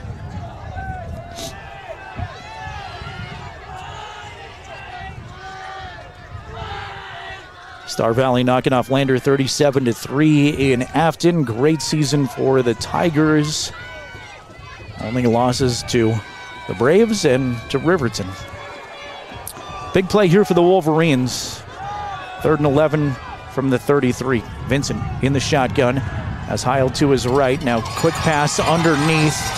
That's gathered in by Larson. Larson's going to have a moderate gain. Did slip out of a tackle and fight for a couple more. He's got maybe 5 or 6 there. He's inside of the 30. And what that does is makes it a much more manageable 4th down. Still got to go for it on 4th down, presumably, if you're Riverton. I'm told Camden Heil is a capable kicker. Saw him kick in some JV action. I think he had a Freshmore winning kick, too, but all from pretty close range, so this may be just a little bit outside of his comfort zone. Riverton's going to send quads to the right. 4 receivers right side. Vincent, quick drop, looking back to the left, behind Sheets, incomplete. Flag, it comes in, though, and Vincent may have been looking for a late hit. He did get hit on the play, Daniel Pena. But the Bronx are clapping their hands now, so that may be in the neighborhood of holding. And they are going to trot off the field. Looks like a turnover on downs. Coach Lenhart out there asking about something, pointing maybe in the direction of where that hit came in. Well, it's a personal foul, hands to the face on Riverton. They will decline it, take the turnover on downs. So both teams now forcing a turnover on downs either way. And with 7:49 to go second quarter, the Bronx take back over. Tied at 7, ball at the Cody 28. McFadden starts in the shotgun. Cannon Grant, lone running back, is off his left hip. They'll fake it to him. Now McFadden rolling out to the right side. Lots of time. Dane Cox collapsing the pocket. They'll flip it out to Grant underneath. Not much there as Grant falls over. No gain, and Cannon Grant immediately goes down. I don't think there was anybody around Cannon Grant, which sometimes makes that even scarier. Yeah, nobody around him. His legs did look a little bit tangled up, and he just fell over and is on his side. That would be a big loss for Cody. Cannon is their leading rusher and a very capable receiver out of the backfield. 7:38 to go second quarter. 7-7, Wolverines in the Bronx. Winner takes on the Star Valley Braves from Laramie in a week. Winner of this plays one more time. It'll be a 3 o'clock kickoff next Friday. Still a lot of game left, but this is so far the kind of game you want to force if you're Riverton. You don't want to give up those 46-yard runs like you did to Cash McFadden. But if you can eliminate that, get your defense off the field, and then you want scoring drives offensively. I know that sounds elementary as a football fan. Grant is on his feet, gets a nice round of applause from Riverton fans. He will hobble off with the help of the training staff. Hope for the best there for that young man, as he is a great athlete for Cody. But silver lining with those long drives is you keep the Cody offense off the field and eliminate maybe some possessions for the Bronx offense, but still a lot of game left. Newcomer into the game in the running back spot is Carson Smith. Smith carries it for his third time tonight, and he will have a productive second down run, picks up 5. Third down and 5 here for Cody. Riverton fans making some noise. They'll find Bauer on a quick out route. Bauer turns it up the field. He's got the first down and more across the 40, tackled at the 41-yard line. Quick first down there for the Bronx, and another third down conversion. Nothing drives a D coordinator and defensive players nuts like giving up a whole lot of third downs, and Cody pretty successful on him so far. McFadden out of the shotgun, hands to a new ball carrier who moves everybody forward for 5. Is that Smith again? That did not look like Smith, but he gets the PA credit. I'm going to say that's Marco Skorik who came out of there with it. That is Skorik in the backfield. They'll fake the handoff to him. Now single coverage, loading up, home run ball. It's incomplete. Well defended the entire way by Riverton. They were looking for Logan Richard.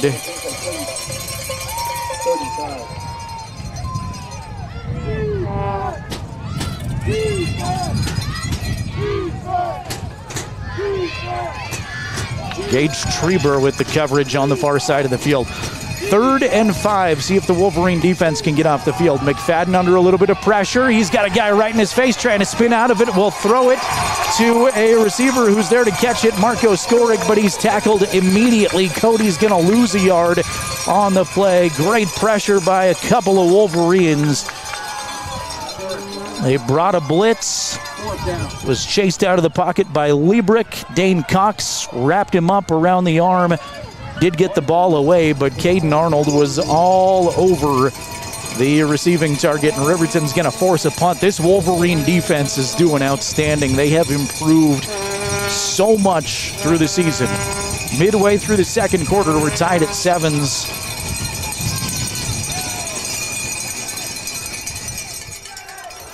Larson back to receive the punt. He's not going to have a chance. That is off the side of Ball's foot, and Riverton should get this in really good field position. We'll watch the side judge walk up the field, see where he decides to put it. And he's going to keep walking. Riverton coaching staff says you can keep walking more if you want, but they're going to put it at the 40-yard line. So a usually pretty consistent punter, Caleb Ball, shanked that one a little bit. Wind may have caused a little bit of a factor there, as I do think it's blowing the other way, though, so that wouldn't help the argument.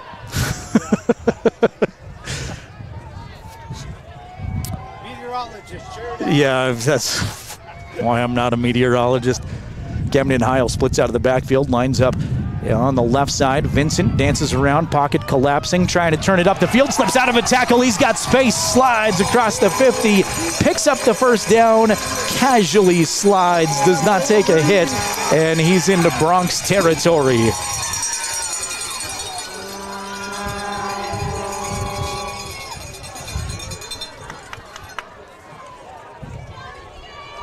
Five minutes, 25 seconds, time remaining, second quarter. 7 apiece on the Fremont Chevrolet scoreboard. Thanks to Sage West Healthcare in Riverton, making our video streaming coverage possible tonight. Wolverines come set. Cox set up. Wing right. Camden Heil behind Vincent. They'll fake it to him. Now roll, find Dane Cox on the left side of the field as he makes his way all the way across the formation. A small pickup on the completion. Give him 4.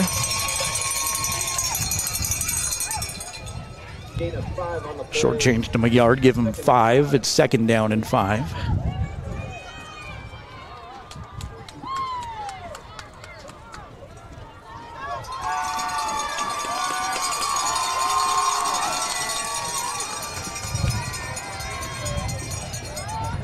Five receiving targets here this time for Vincent. Empty backfield. Gets the shotgun snap from Hendricks. Sets his feet at the 50-yard line, looking for a home run ball to Clay Sheets. He's got it and then is hit hard. Ball falls incomplete. That was a great shot by Cash McFadden. Well-timed, well-executed, and the Cody quarterback comes over and lays the lumber.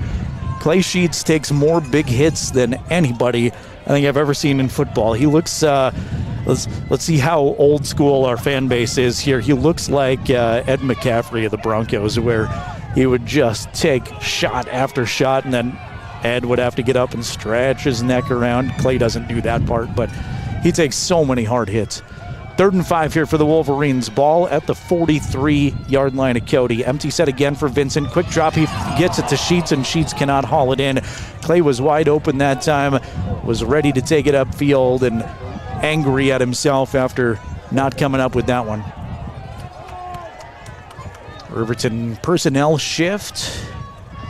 And it looks like they will send their punt team on here. 4th down and 4 from the Cody 43. That's a tough decision at this point in the game, but 7-7, 4:47 to go, and Coach Lenhart looks like he's playing the field position game. Treber will boot it. Ball is going to go straight into the air. Wind definitely gets that one. Very short punt, hits at the 35 and is downed right there. Treber may have downed his own punt, which is not a good sign.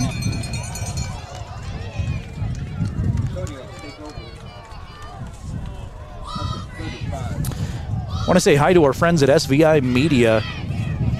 Duke, Dal, and the entire fantastic crew at SVI. I watched you guys earlier today, along with County 10 Scott Fuller and Mick Pryor, both doing an excellent job from Star Valley and Lander. Braves making their way back to the state championship game in 1 week. Friday, 3 o'clock at War Memorial Stadium, and SVI will have coverage of all 5 of those state championship games again, I believe. Give it to Richard. Richard on a sweep, left side.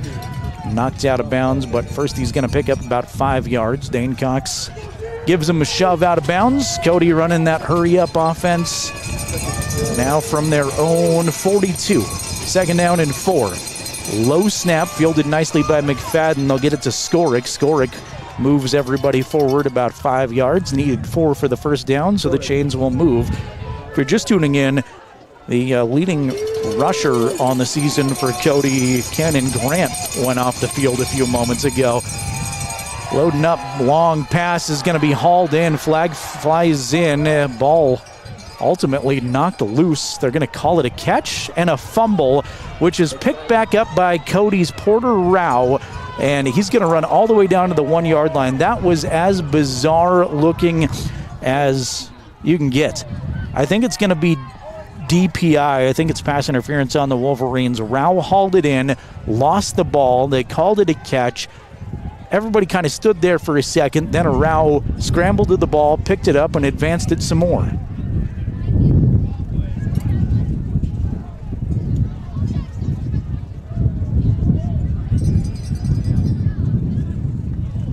Officials are going to sort this one out for a minute. It is pass interference on the Wolverines. Penalties declined, and that is a big pickup in a very odd way by the Cody offense.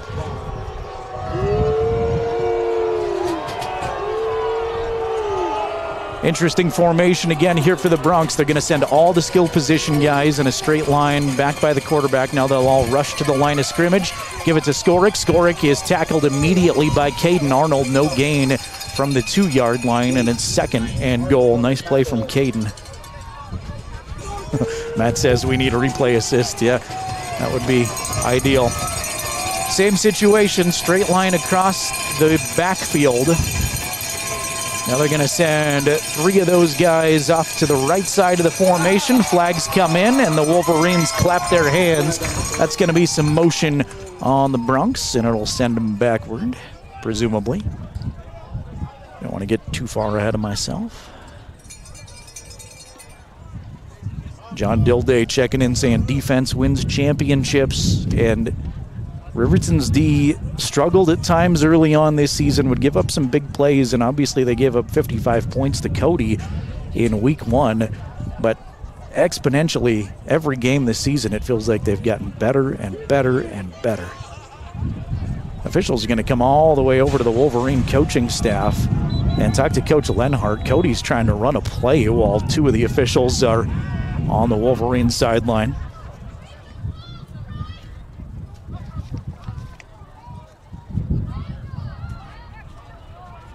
Nelson's back with us from Houston, Texas.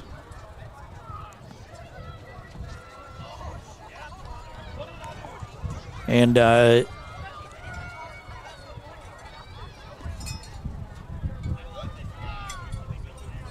don't know if your name's Nick. I don't know if you're a NICU nurse. Maybe you're a NICU nurse. I think that's the handle.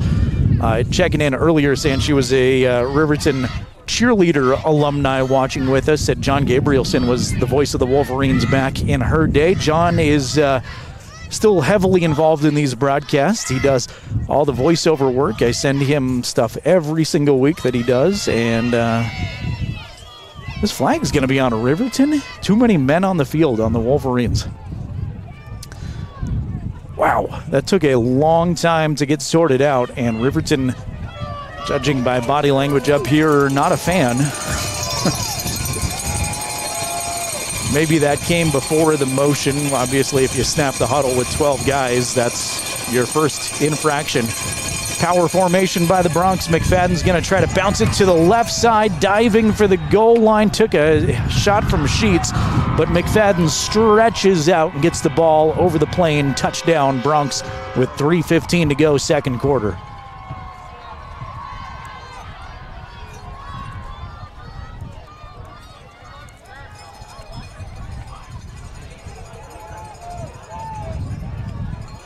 Talichon for his second extra point try. That wind is really whipping around. We'll see if that plays a factor.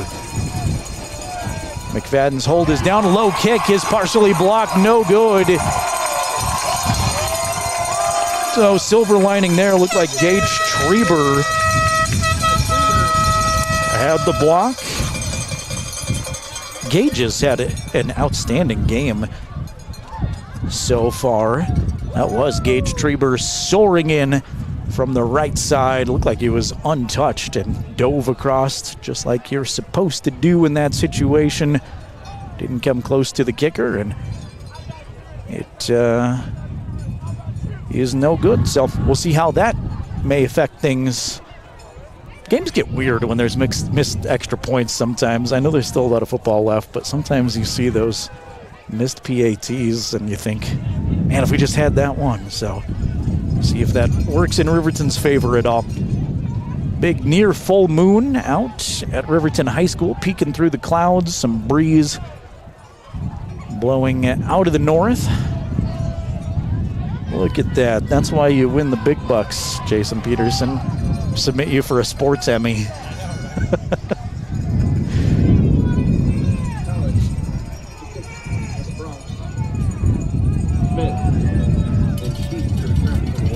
Talich has it teed up. Smith and Sheets back deep for the Wolverines. Of course, Talich, a pretty popular name around the Cody area, especially if you're a football fan. Got Luke Talich playing at Notre Dame, his older brother. Got the wrong ball on the tee. Both teams have their own footballs.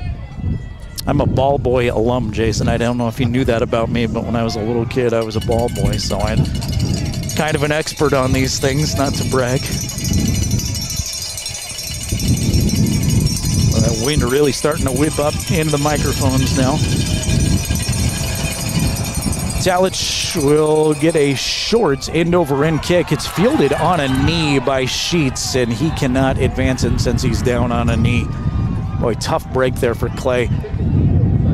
Clay is such a tough kid. He is a leader of these Wolverines. He's had some tough breaks in this game. He took that big shot, dropped a pass that he would love to have back, and just fielded that one awkwardly on a knee. So Riverton's going to be 1st and 10 at their own 10-yard line.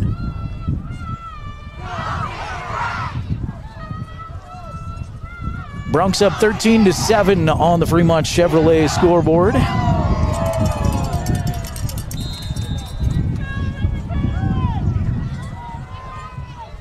Junior quarterback Cameron Vincent leads Riverton out there. Camden Heil, sophomore running back, to the right of him. They've got two receivers to either side. 4 rush for Riverton, designed quarterback keeper by Vincent. He picks up maybe a yard, not much doing there. 2nd down and 9. Not a lot of space there, but this Riverton offensive line has been so good this season. Nick Hendricks at center. Caden Liebrick, Aiden Sanchez, Trevor Eckhart. And, of course, Daniel Clausen, who was supposed to start at center this year. Carlisle Minner goes down. He slides over to guard. Nick Hendricks slides over to center, and it's worked really well for him. Quick out pass is gathered in by Treber. Treber's got a 1st down. He's out over the 20-yard line. Riverton's going to move the chains. 2:25, clock ticking, 2nd quarter. Plenty of time for Riverton here at their own 25, but do keep in mind they don't have any timeouts.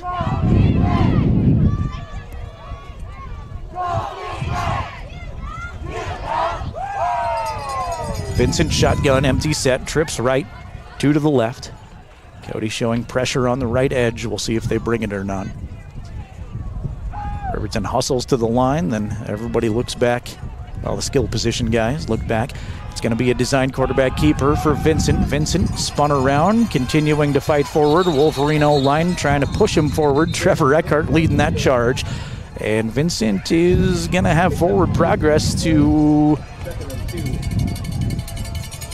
the 34. That's a gain of 8 on the keeper. Clock slowly becoming a little bit of a factor here with 1:30 remaining. 2nd quarter.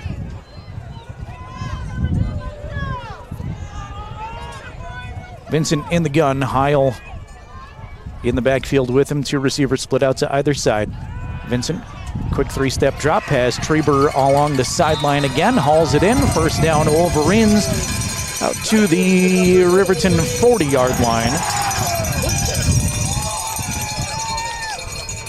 Well, we know from watching JV games and the very limited garbage time action from Vincent this season that he's capable of getting the ball down the field. I think you're going to see mainly those short passes, try to build his confidence, especially early on here when they don't have to force things, but you're getting in that position where keep using the sideline while you can, but you may have to go a little further down the field. Vincent, well protected, looking left side, double coverage, floats it up there, and it's picked off.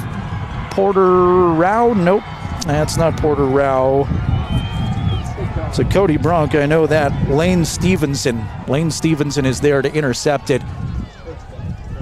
Taken away by the Bronx at their own 26. First varsity interception from Cameron Vincent. Looking for Sheets, who was well covered. Two DBs on him. And Stevenson made a nice play on the ball. So Riverton trailing 13-7. And Cody with the football with 1:03 remaining. Bronx have all three of their timeouts. I'm good at saying obvious stuff, but if you're Riverton, you do not want to go into the locker room down 2 scores.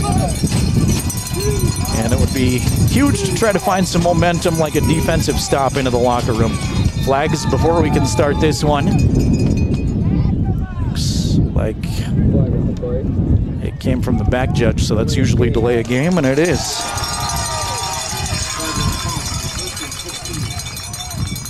David's back with us, 1976 RHS grad, watching from South Korea.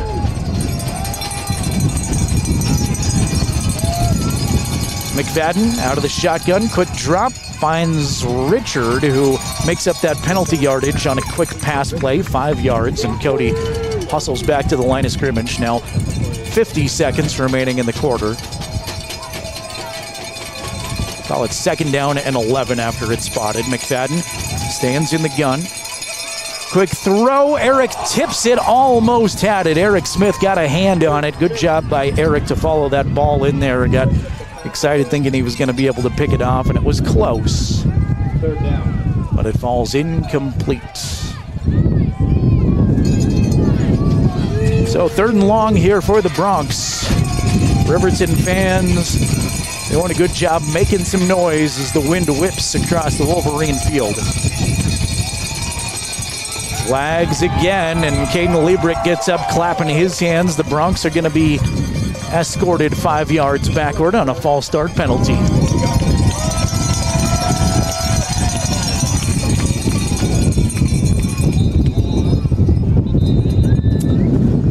Bronx want a timeout here. Clock not moving, and they're going to burn one of their timeouts. It is 3rd down and 15 now, so you want to get this play right and maybe think it over if you're Coach McFadden. If you get conservative here, Riverton cannot stop the clock.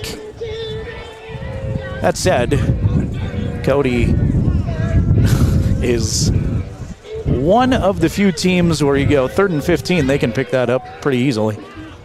So we'll see what 13-year head coach Matt McFadden opts to do. Just crazy numbers looking at McFadden's resume. They, of course, have been runner-up 3 consecutive seasons. And the Star Valley Braves have been 3A champions 3 years in a row. They have punched a ticket to try to make that 4 in a row next week. Bronx or Wolverines hope to have something to say about it in 7 days. 38 seconds remaining 2nd quarter. It's 3rd and 15 from the Bronx 22.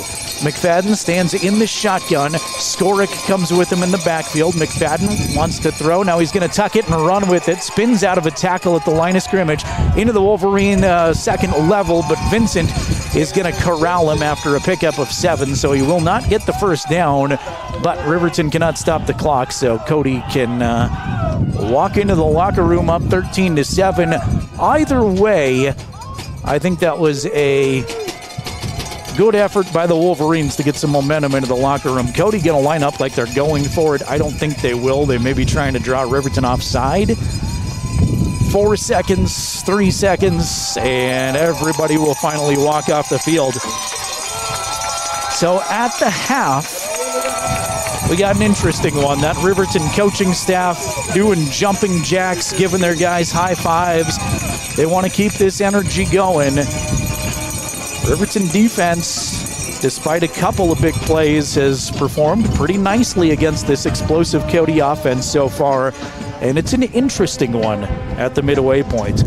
Buckle up for Life Wyoming. Halftime show is coming up.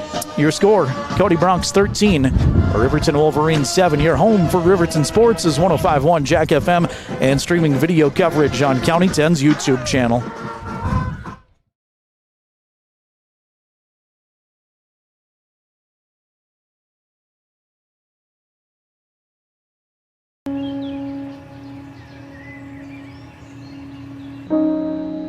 This high school gym used to be packed most nights.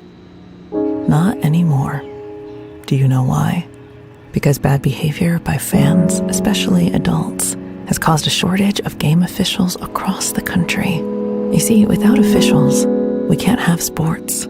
Don't let this become reality. It's time for a change. Let's bench bad behavior for good.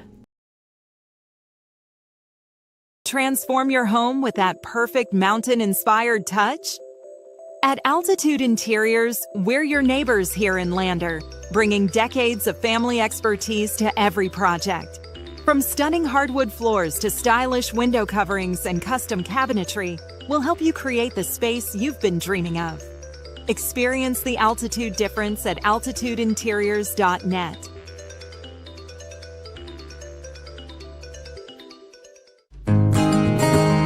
At Gales Carpet One Floor and Home, we believe every floor tells a story. As a family-owned business with deep roots in Fremont County, we don't just sell flooring. We create personalized solutions for your home. From cozy carpets to stunning hardwood, our expert team guides you through every step. Scan the QR code to learn more. Transform your space with confidence. At Gales Carpet One Floor and Home, we're here to wow you.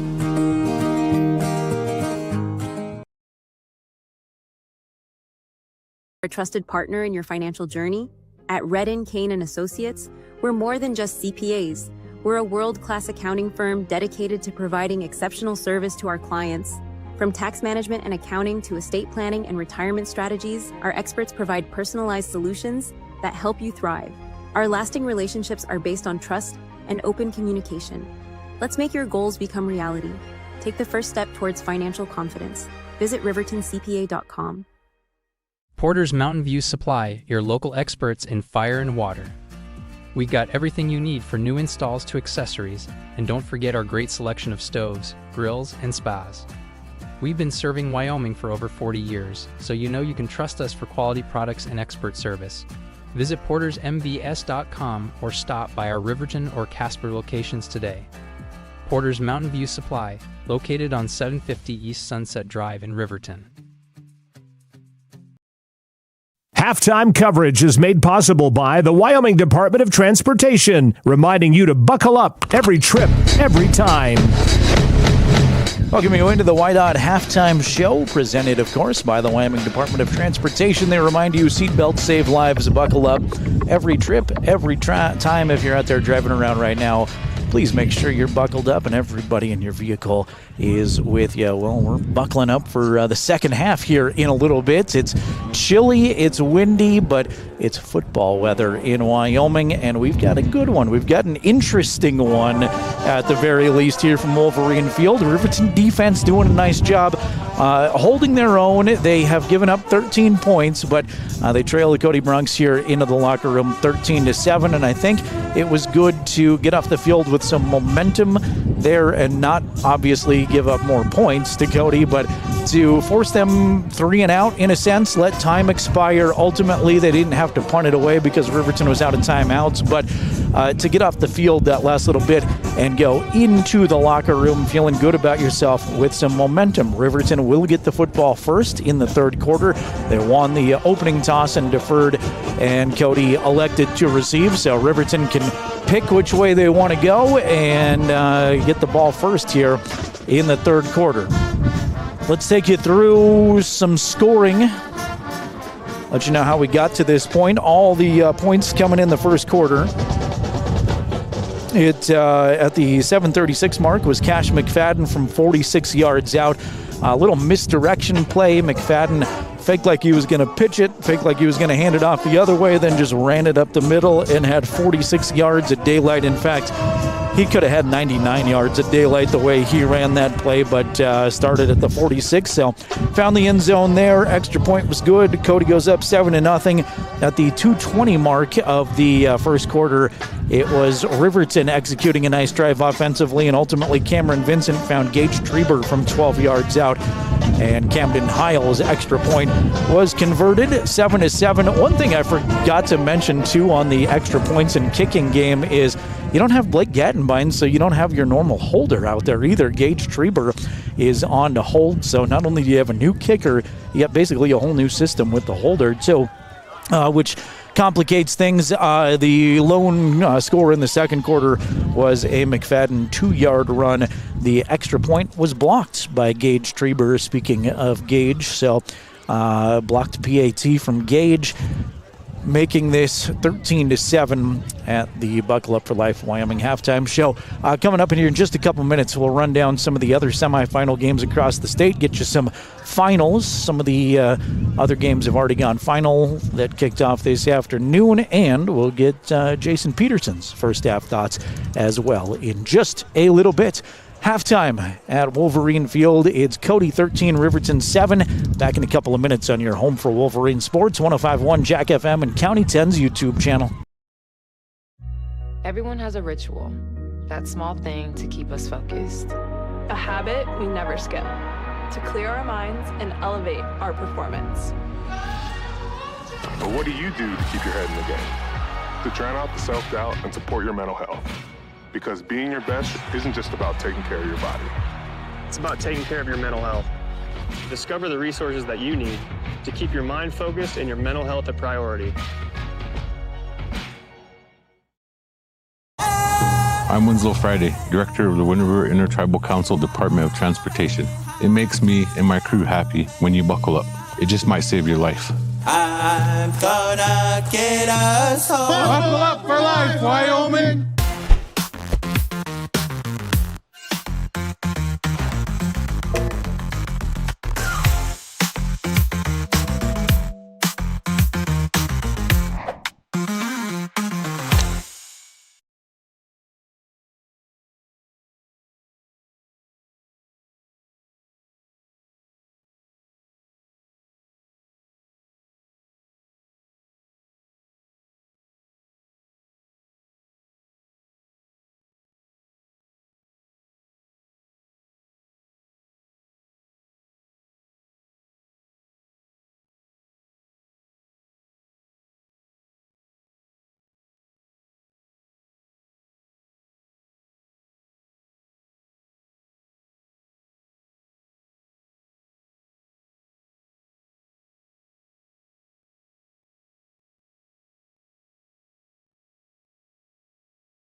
This is RPD Chief Eric Hurtado. Buckle up on your way home tonight. Be safe and go Big Red. Buckle Up for Life Wyoming halftime show continues on here. Riverton trailing Cody 13-7 at the intermission.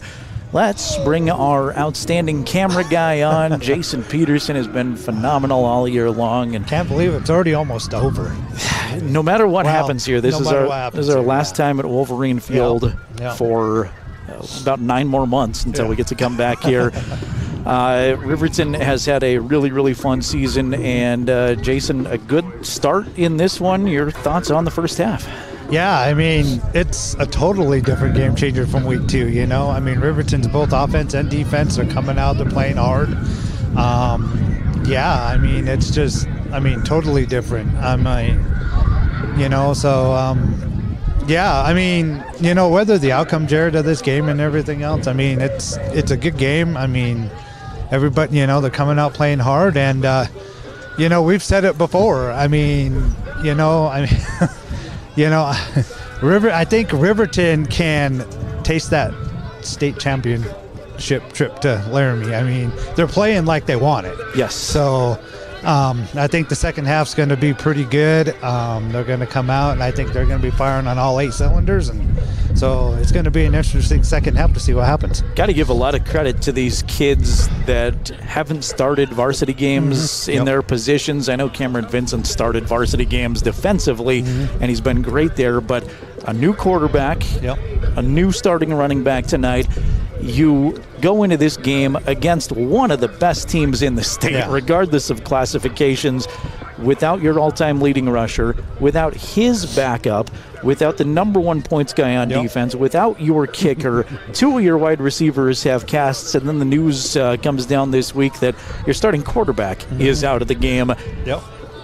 These kids have picked up the slack and done really well. Yeah, I mean, Riverton's offense has held Cody's defense really well.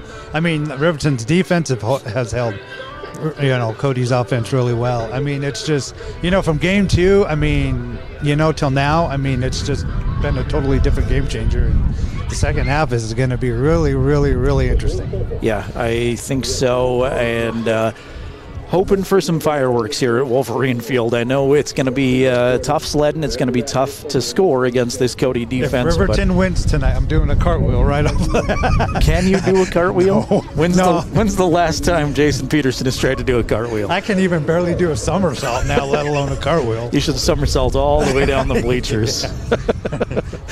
No, I expect it now. I want to see you cartwheel. You're gonna run out there with the team. I'm gonna zoom in on you on the camera, and you can do it all the way across the field. Jason, we'll catch up with you here throughout the game, but thanks for being our camera guy all year, and thanks for doing a great job. I look forward to this every year. I think this has been like my 6th or 7th year, Jerrad, and it's just been, I look forward to it every year doing this and, watching these kids and, how they, grow and, and just, more and more each and every year. So it's just been interesting and fun, and I'm looking forward to next year already. Yeah, me too. And hopefully a lot more football to go. We want that game next week. But I will give a quick plug here. We're about 5 weeks away from basketball season, Wolverines and Lady Wolverines, and Jason and I both love football, but we love basketball too, and the winter sports we especially love that we get to broadcast indoors. Yeah, exactly. That's always nice. Yeah, Riverton basketball will open their season in Casper this year. A little bit of a schedule change. They go to the Oil City Classic this year, the Wyo Sports Ranch facility, doing a big job recruiting some teams. So the Stranigan tournament is no more here at Riverton, unfortunately, and the Wolverines will start the year in Casper. So we got that and the Flaming Gorge Classic to open the season. We've got a little bit of a road stretch before we end up home until January. January 24th is the first Riverton home basketball game. We're going to be road warriors again. Yes, we are. That's but I guess the silver lining there is there's a bunch of home games in February. So we'll look forward to being in front of the fans there. All right, Jason, thank you very much. We will squeeze one more time out in here in the Buckle Up for Life Wyoming halftime show. Riverton trailing Cody 13-7. We'll get the second half underway right after this timeout on your home for the Wolverines. 105.1 Jack FM and streaming video tonight on County 10's YouTube channel.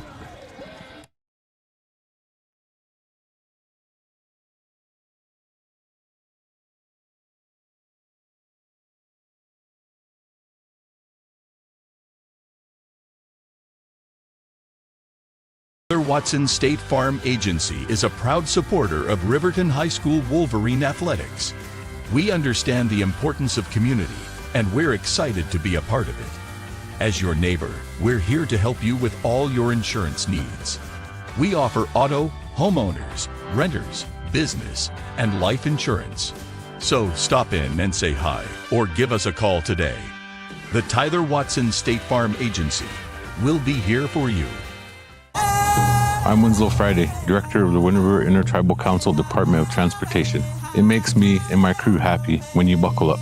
It just might save your life. I'm gonna get us home. Buckle up for life, Wyoming.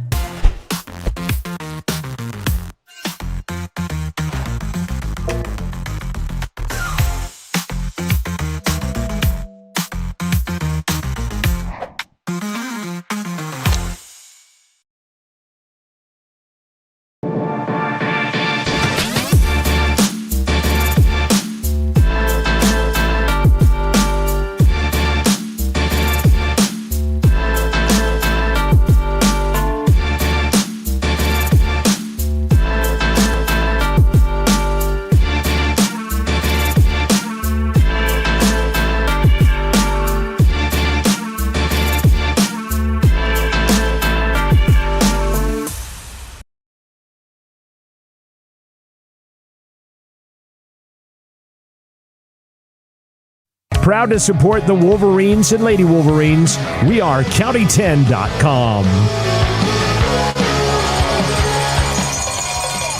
Halftime continues here for just a couple more minutes. Riverton got an excellent ovation from these spirited fans back onto the playing surface. And again, all I can see is body language up here with the headset on, but they are fiery down there. The coaching staff, they went into the locker room. Coaches were doing jumping jacks and jumping up and down, high-fiving the kids on the way into the locker room and just trying to keep that energy going. Got to come from behind, though, if Riverton's going to have an opportunity to advance to the state championship game. We've told you a few times, but it's been since 1999 since Riverton's been to a championship. And Hey, instead of a broadcaster, I could be the mascot. Do you want to be the mascot, Jason? You could do that. It would probably be warmer, too. We should get you a mascot outfit. It would not be a stretch to say if Riverton comes back and win this game, it's the biggest win of the century. They have not won a semifinal game in the 2000s at all. And, yeah, I know that sounds bold, but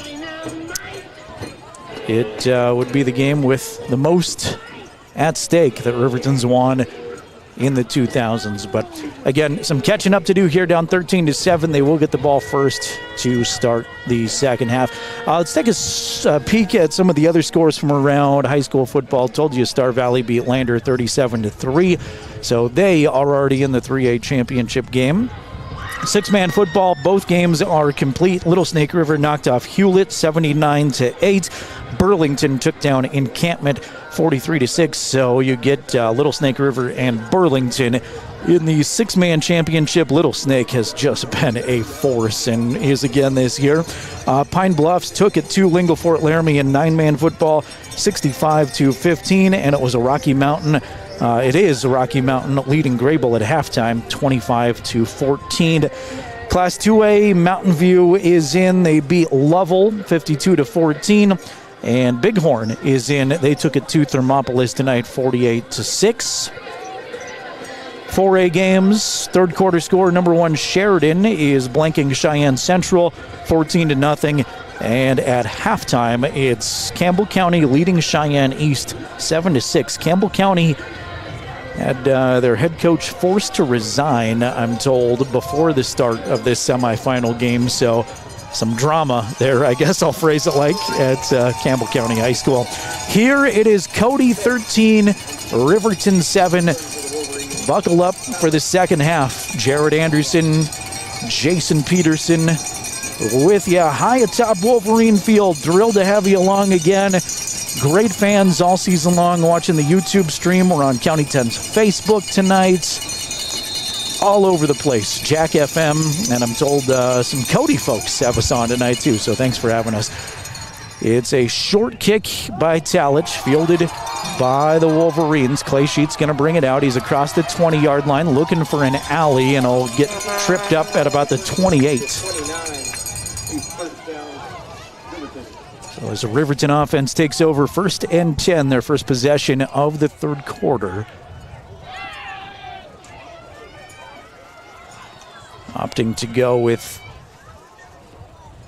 their backs to this breeze in the third quarter. And I'm no Dave Lipson, but I am told the wind is supposed to die down gradually here over the course of these next few minutes. Vincent stands in the shotgun, 2 in the backfield with him, 2 out to the left side. Air it out in the flat to Smith. Smith trying the wide side of the field. Goes horizontal for a while, turns it vertical, and he's got 4. Nathaniel Pryor there on the tackle. Smith in space definitely has become Riverton's offensive game plan here without Hunter Saltzgaver. Eric and Yates will come out for this formation. We'll call it 2nd and 5 from the Wolverines 34. Cameron stands in the gun. One receiver split out to the left side, boundary side. That's Sheets. Now he's going to come in motion, set up, slot right. Three receivers to the right.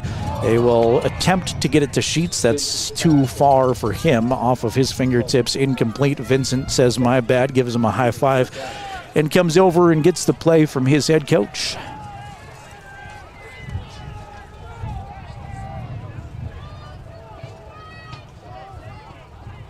This entire Riverton coaching staff has done such a good job. Very, very little turnover from 3 years ago when Mark first took over. Henry Lynn promoted to coordinator this year.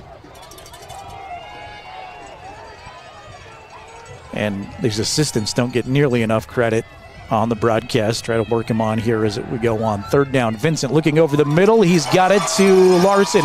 Larson's got the Wolverine first down across the 45 down to the 46. Big third down pickup here to start the third quarter, and Riverton will continue to attack towards the south goal. And again, that steady breeze blowing toward the south. So just two Riverton's backs here for the next 10.5 minutes of game time. Vincent stands in the shotgun. Smith comes in motion, puts on the brakes, goes back the other way. They'll send it to him in the flat, trying to turn it up the field. Gets tripped up by Pryor again. Falls forward for maybe one or two. Eric's got bright green shoes on. Dane Cox has bright orange shoes on. Almost looks like basketball with those bright shoes, where I give the shoe report in basketball a lot when I'm looking around. My attention deficit disorder makes me focus on kids' shoes instead of important details like the fact that it's 2nd and 9 from the 47. Vincent running behind his center. Nick Hendricks, designed keeper. He's got several. He'll be short of the first down, but he picks up 8. And it'll bring up a 3rd and short, 3rd and about a yard. Into Bronx territory down at the 45.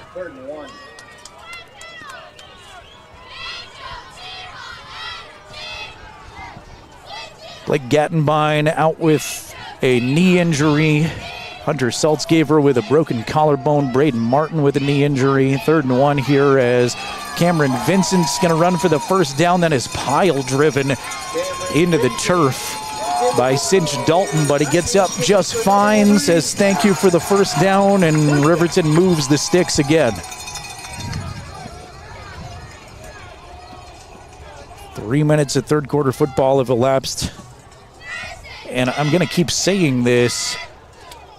You want points on these drives if you're Riverton, but the second most important part is take time away from Cody's offense having the football. You want to win time of possession here in the second half. Vincent was looking on a dig route for Larson, and that's going to sail over Larson's head. He was not expecting the football with his back to it, trying to time things up a little bit, but backup quarterback, you expect some timing issues. He had thrown just 5 varsity passes coming into this one. Did have some garbage time through the season, mainly just handoffs with Riverton up big a lot of cases when Cameron would come out there. Vincent, quick drop. Ball is batted down at the line of scrimmage. Ball's incomplete. That's Anchor Stewart, who got a hand on it, the big Cody wrestler. Also big defensive lineman. Bats it away, and now we go 3rd and 10 from the Bronx 41.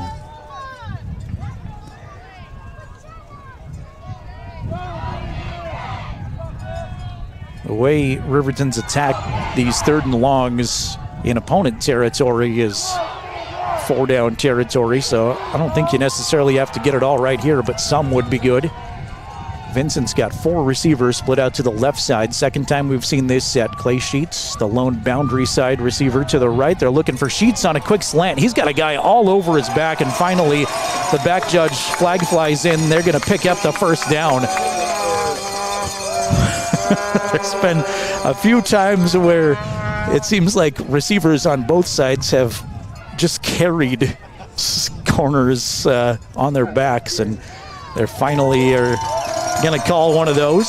I was going to say, if you're not calling that one, we're not getting one the entire night. And there's the PI penalty, first down, Wolverines.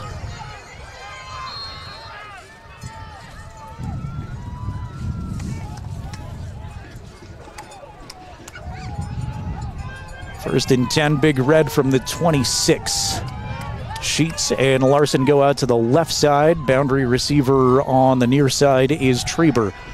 Vincent looking. He's got a receiver diving for it is Sheets, but it's too far for Clay. Clay made a great break on his route and had 3 or 4 steps, but Vincent just unable to connect. And again,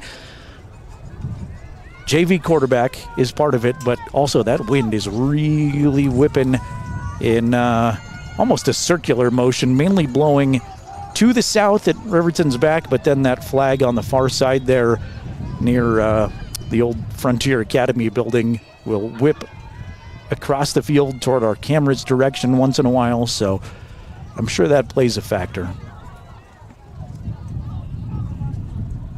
Officials are going to switch the football. We're well into this drive, and I think they finally realized they had the wrong football out there again. Reset the play clock, 8:29 remaining third quarter. Wolverines trail by 6. Empty set this time for Vincent. Cox goes slot left. Trips out to the left side. Smith and Sheets on the short side of the field, which is the right side. Cody bringing pressure. Vincent hangs in the pocket nicely, looking on a short route for Smith, and that's going to fall short of Eric, incomplete, and Riverton's going to have a 3rd and long again, 3rd down and 10. After the back-to-back incompletions, Riverton relying heavily on the passing game so far in this one, and it's worked out decently for them. A lot of short routes, trying to get Eric Smith in some space to use his speed.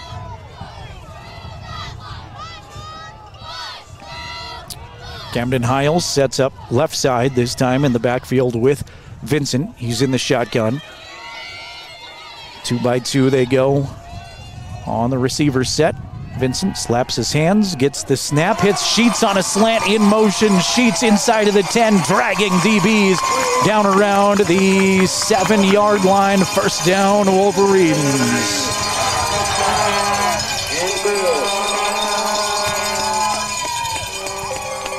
First and goal from the 7, and Riverton continues to pick up 3rd down conversions on this drive. They have burned now 4 minutes of third quarter clock on this opening second half possession. Lone touchdown so far was a 12-yard pass to Gage Treber. He is split out wide to the right side. 2 receivers to either side. Heil in the backfield with Vincent. Vincent rolling to his right, looking to the corner of the end zone. Caught! Touchdown, Wolverines! Peyton Larson is there. Beg your pardon, that's Gage Treber again. Gage Treber hauling it in from 7 yards out. And the Wolverines have tied the game, PAT pending.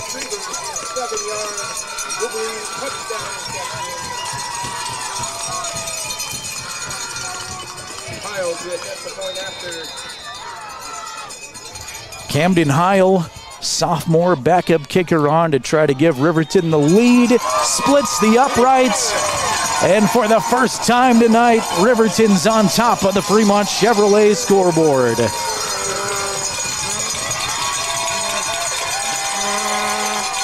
Riverton up 14-13, 7:45 to go in the third quarter.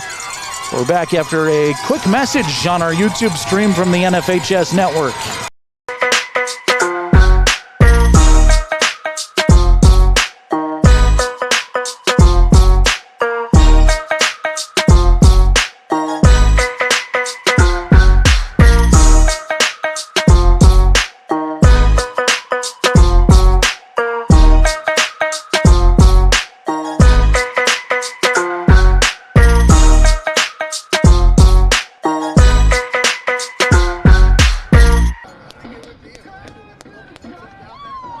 Riverton wins.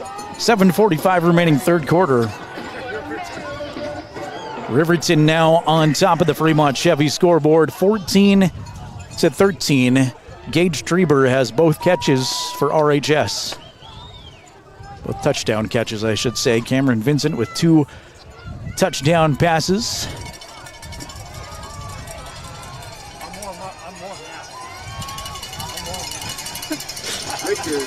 You stop being cold because Riverton's in the lead, Jason? Heil's got it on the tee for Riverton.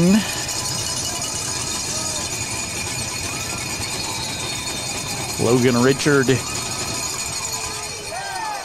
bag deep to receive. He's going to field this at about the 1-yard line. Richard working across the field. He's got some daylight in front of him, and finally Gage Treber is going to be able to haul him down out over the 25-yard line. So not bad kick coverage, but looked dangerous there for a second, and Treber there to make the stop.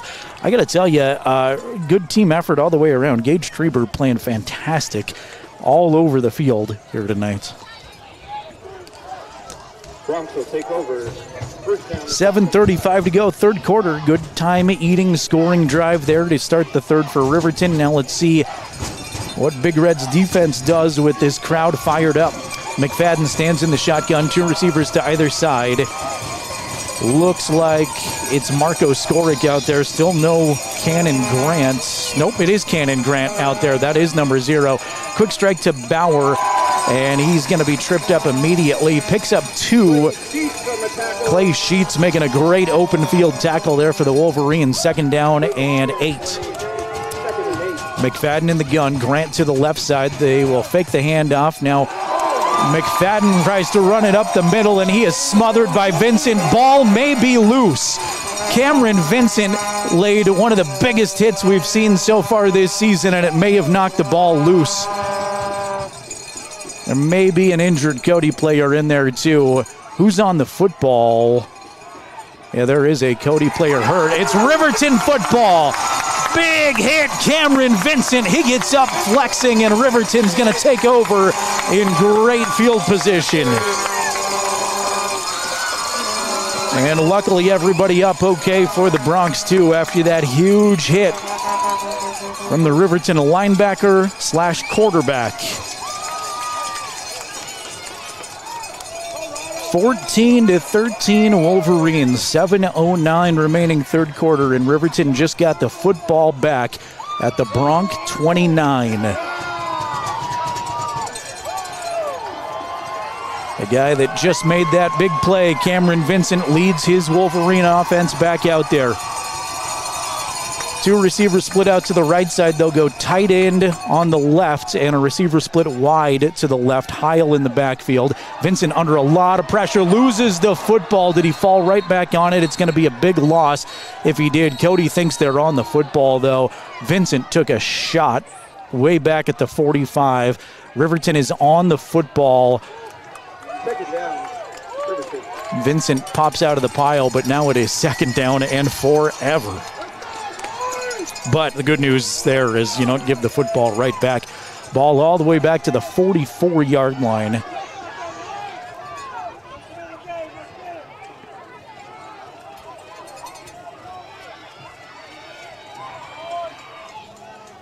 Second and 25, a loss of 15 on that play. Empty set here for Vincent. Cody showing pressure. Trips left, 2 to the right. Cody threatening pressure on the left side and maybe up the middle. They will bring that left edge pressure. Middle drops back into coverage. Looking single coverage for Sheets. Oh, he almost had it. Falls out of his hands. Incompletes, and Clay slow to get up. I think disappointed more than anything. That would have been a tremendous catch had he come up with it, to Clay's credit.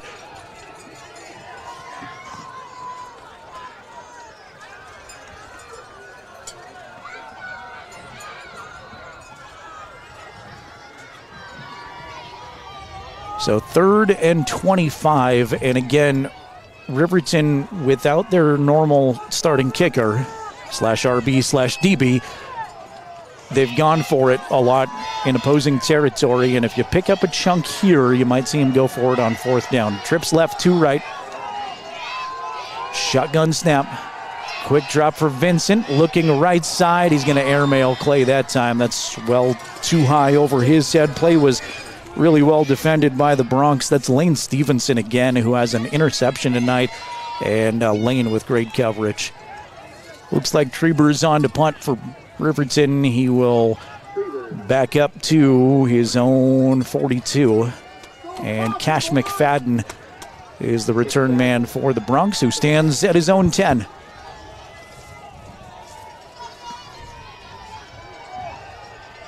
Good snap. Treber gets it away. High punt.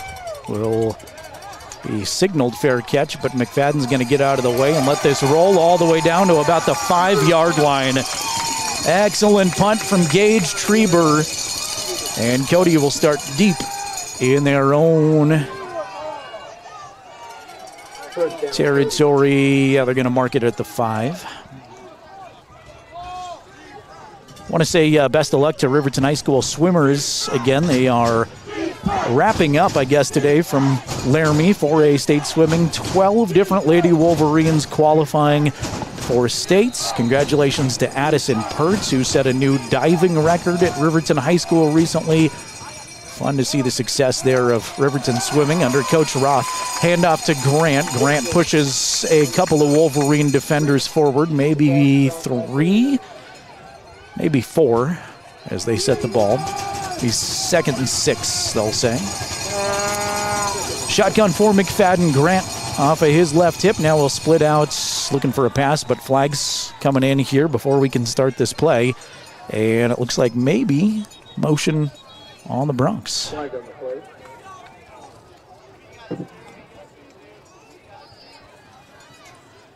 Officials going to get together and discuss this one for a while.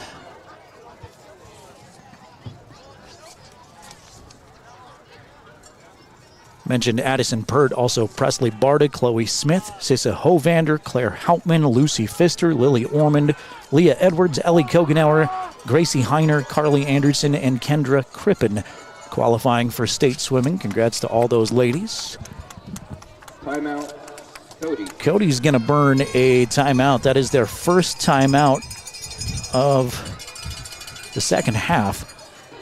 Did you see a penalty call? I didn't either. They just signaled that Cody called the timeout. So maybe before the motion or the delay or whatever we were going to get, Coach Matt McFadden wanted the penalty first. Huge audience on our YouTube channel tonight. Thank you to everybody for being here, no matter where in the state you're watching from. Comments flying at me way too fast to keep up with anymore. I know we're on in South Korea tonight. We'll give some shout-outs as time allows if you drop into that comment box where you're watching from.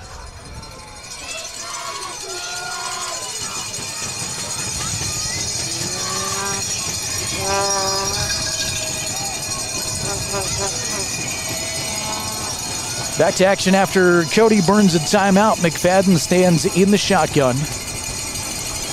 Good to see Cannon Grant back into the game after he missed most of the second quarter. Hard hit. McFadden, quick drop, dancing around the 5-yard line, fires it to Bauer. He hauls it in, has the catch successfully for a Bronx first down. He's out to about the 20-yard line. Completion near 14 yards. Wind starts to whip up our direction again as Cody back to that no-huddle strategy. Riverton 4-down lineman.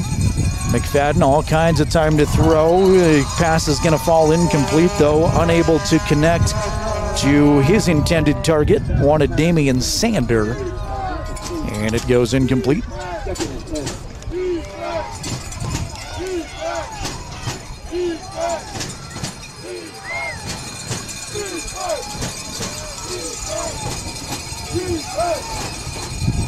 McFadden eludes one would-be Riverton rusher. Now he's going to turn this into a positive. Caden Arnold and Daniel Clausen, Paxton Yates in there to make the play, but he does turn it into a positive after it looked like he was going to be sacked. Picks up 4, and it's 3rd down and 6. Riverton fans making some noise. McFadden in the shotgun. 2 receivers right, 1 to the left, slot right, and Grant lining up in the backfield with McFadden. Now they're going to send Siebert to the other side, wing left. McFadden loading up, wants a deep ball, looking for Porter Rao, well covered by Eric Smith, and a flag at the last moment.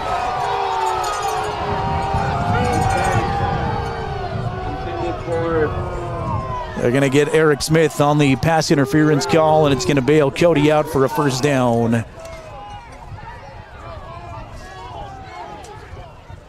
Want to say hello to Tucson, Arizona, watching along tonight. Say hello to the Cornejo family in California.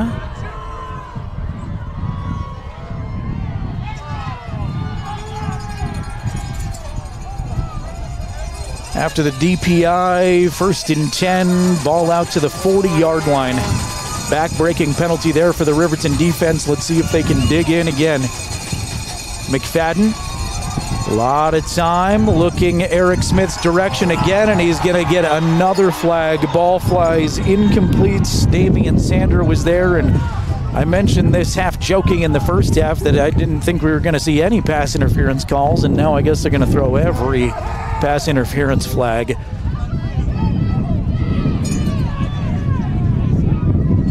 Coach Lenhart, Riverton coaching staff out there, a few steps unhappy, but it's going to be to no avail. First down, again, back-to-back pass interference calls on Riverton. 4:14 to go, third quarter. Riverton up 14-13. Winner to the state championship. 1st and 10 for the Bronx. Handoff for a gain of 5. That was Carson Smith. Second down and 5 now at the Wolverine 39. Handed off to Smith. He'll try the right edge, and he's got nowhere to go. Gobbled up by Caden Liebrick for no gain.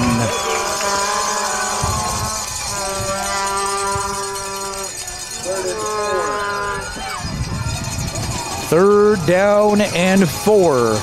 McFadden operates out of the gun again. Quick 3-step drop. He's under some pressure. He'll step up in the pocket, planting his feet and throw it. He's got a receiver, hauls it in inside the 5. That's Logan Richard with an outstanding catch and a huge pickup for the Bronx. 1st and goal from the 4-yard line. Big connection there. McFadden to Richard. Pickup of at least 40.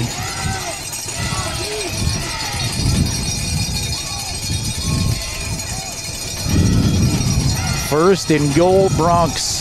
This goal line formation where they all go straight across the backfield, then they attack the line of scrimmage. McFadden's going to try to run behind his blockers, and he is in, standing up. Touchdown, Cody, and the Bronx take the lead back.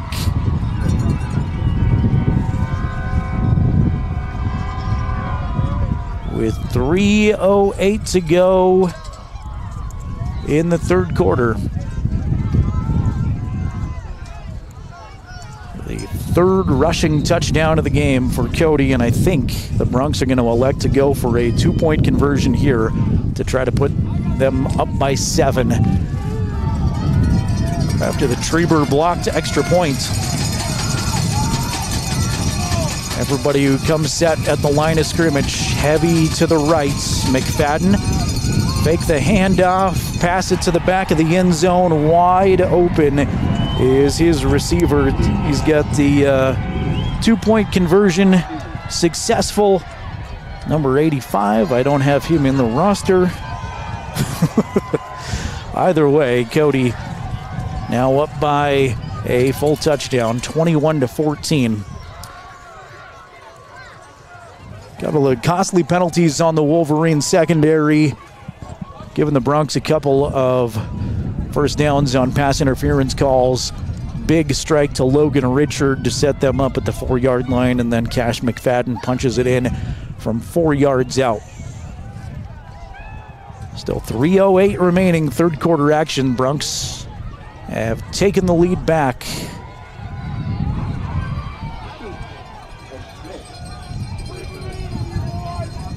Talich places it on the tee. It is Smith and Sheets back deep for the Wolverine return.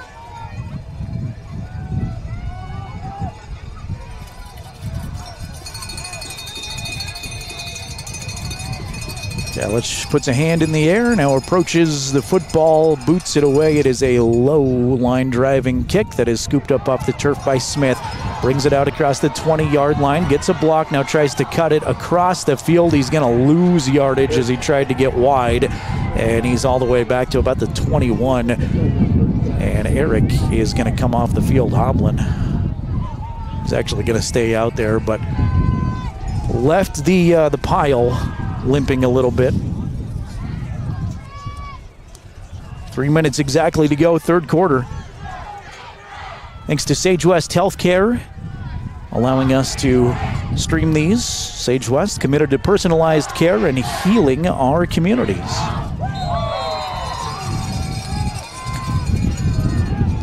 Empty set for Vincent, trips left, 2 to the right. Cam, designed quarterback keeper right up the middle. He's got space. He's going to pick up a first down and more. 40, slides near the 50-yard line. Big pickup for the junior.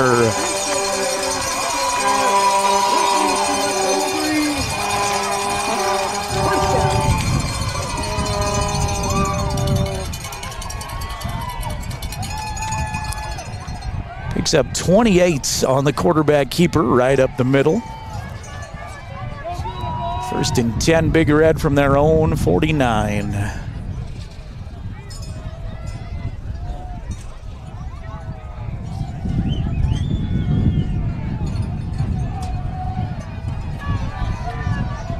Three receivers go to the left side. Cox is in the slot. Now Smith comes across the formation in motion. He'll line up on the left side, get it to him in the flat.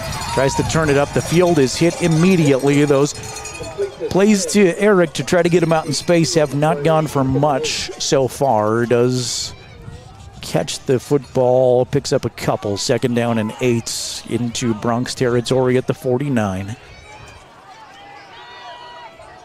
Eric will come off this time, hobbling a little bit.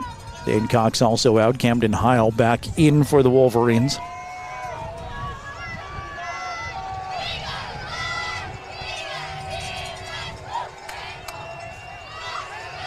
Vincent operates out of the shotgun under a lot of pressure, rolling to his right, looking Peyton Larson's direction. Had to unload it quick, and it sails on him out of bounds.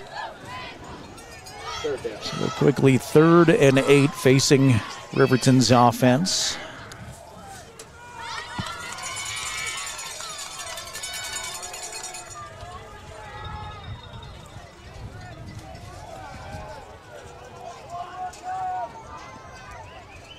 Jerrad Anderson here. Jason Peterson, our fantastic camera operator all year long. Glad to have you here for the last game of the season at Wolverine Field.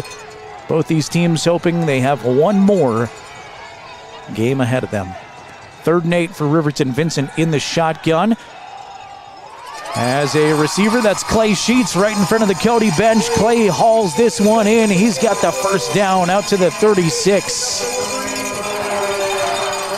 On single coverage right there again on Clay Sheets, and Clay able to secure that one. Got to feel good for Clay after he's had a couple that would have been tough catches, but uncharacteristic drops. Keep in mind, too, that the very tough Clay Sheets has 3 fingers all bandaged up together and a broken bone in his hand. It's amazing. He can catch anything at all, honestly. Vincent in the gun, designed quarterback keeper again. Vincent's got some more space right up the middle. Quick surge. He'll pick up 9 on first down. Clock inside of 50 seconds. Time remaining, 3rd quarter. Riverton trails by 7, but on the move. 2nd and 1 from the Cody 27.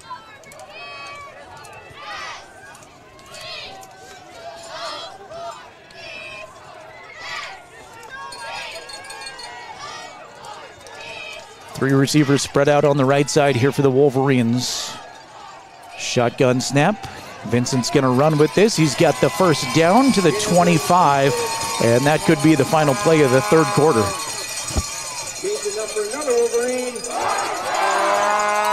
Clock stops momentarily as they reset the chains. Rolls at 14 seconds, and Riverton's going to walk off to the sideline, ready for quarter number 4. Come on back with us. Don't you dare go anywhere. An interesting fourth quarter coming up. Riverton trailing Cody 21-14, but the Wolverines on the move. Your home for Riverton sports is 105.1 Jack FM and streaming video coverage on County 10's YouTube channel.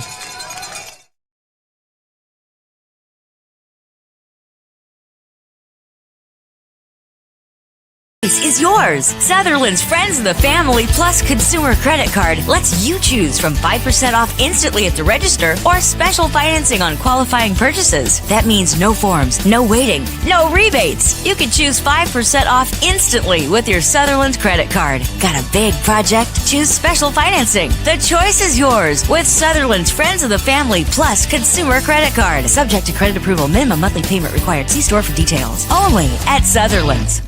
Who is RE/MAX All-Star Realtors?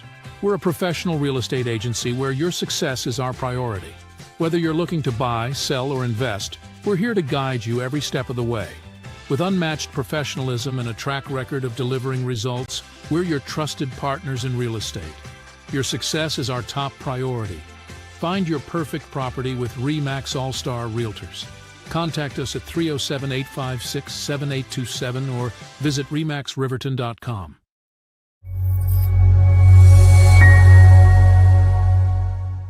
Hancock saying good luck on the field and in the classroom to all Riverton High School students. Now back to the ball game. Here's Jerrad Anderson. Thank you, Riverton Mayor Tim Hancock. Welcome to the fourth quarter of the semifinals. Cody 21, Riverton 14. Wolverines on the move, though. Ball at the Cody 24, 1st and 10. Vincent going to run with it off the left side. He's got some space again. Tackled inside of the 15. Should be very close to a first down. He's got it by a yard. Gain of 11. This Cody defense doesn't know what to do with his running ability the last few times. He's cut it out on the edge. He's gone straight up the middle, and each time he's been very successful with his feet.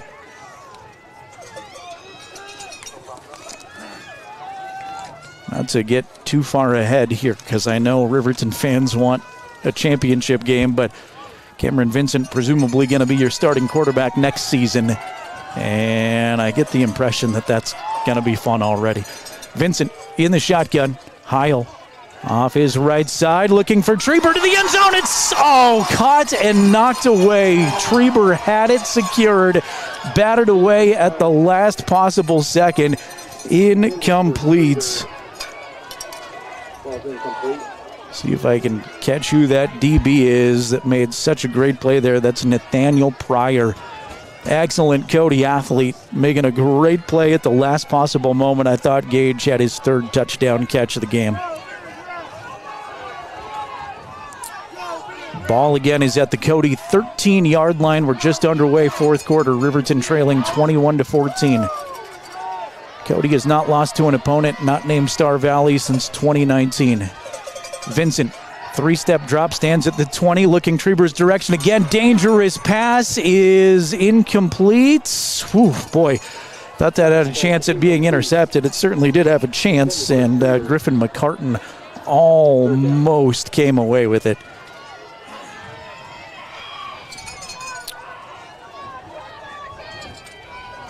Still 11-14 to go, but each play feels like it looms a little bit larger.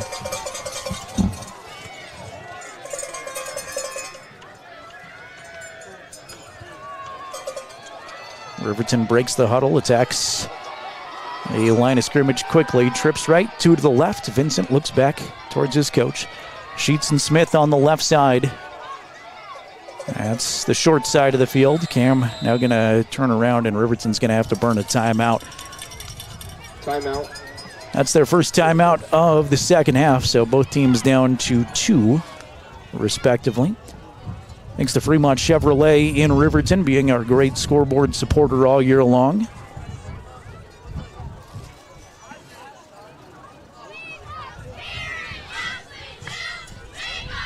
We've had great crowds via the County 10 YouTube channel and our radio audience on Jack FM all season long, but tonight we're setting all kinds of viewership records, I have a feeling. Got a big statewide audience too, I'm sure. casually checking this one out. Probably some Star Valley Braves, seeing whom their opponent will be.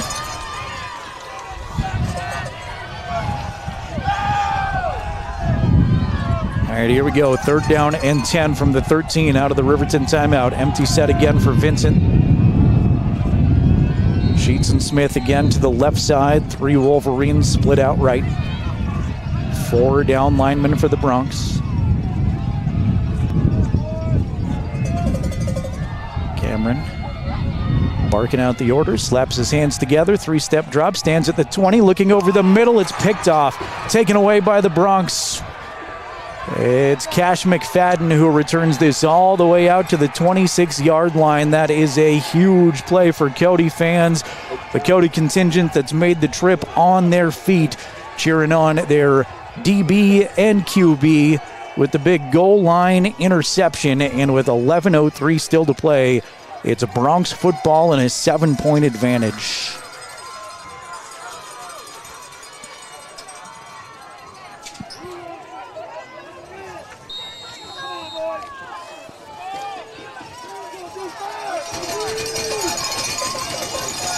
Well, for the most part, this Riverton defense has done a good job tonight. See if they can dig in here and give their offense an opportunity with it back.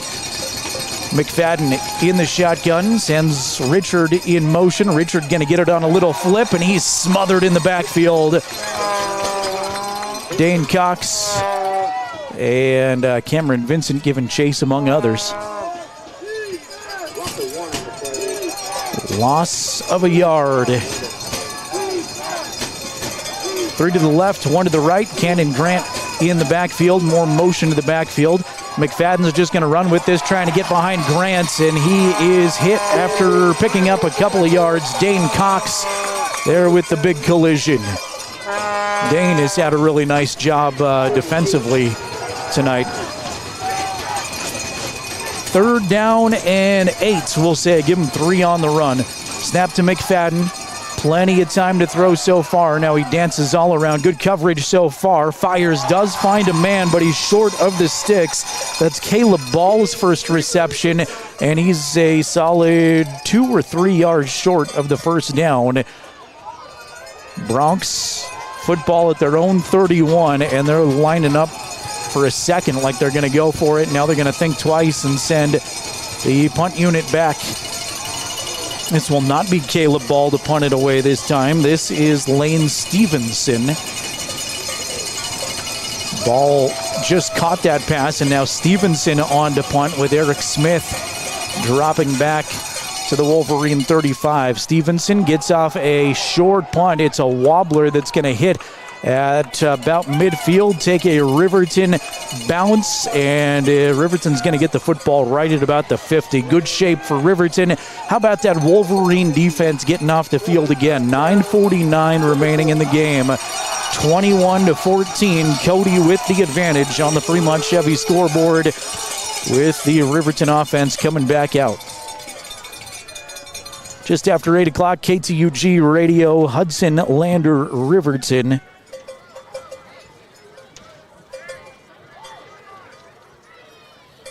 And, of course, streaming video on County 10's YouTube channel.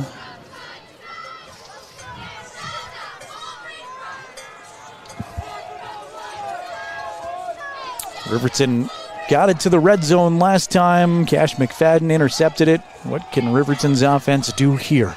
Vincent goes under center. Hasn't done that a lot. They'll pitch it to Heil. Camden turns it upfield, caught it well behind the line of scrimmage, so he gained a lot more than the actual result of the play. He'll pick up 2, maybe 3 positive yards, and we'll call it a 2nd down and 7. Both teams have 2 timeouts remaining as we start to go down the stretch in this one. Still 9:18 fourth quarter clock remaining.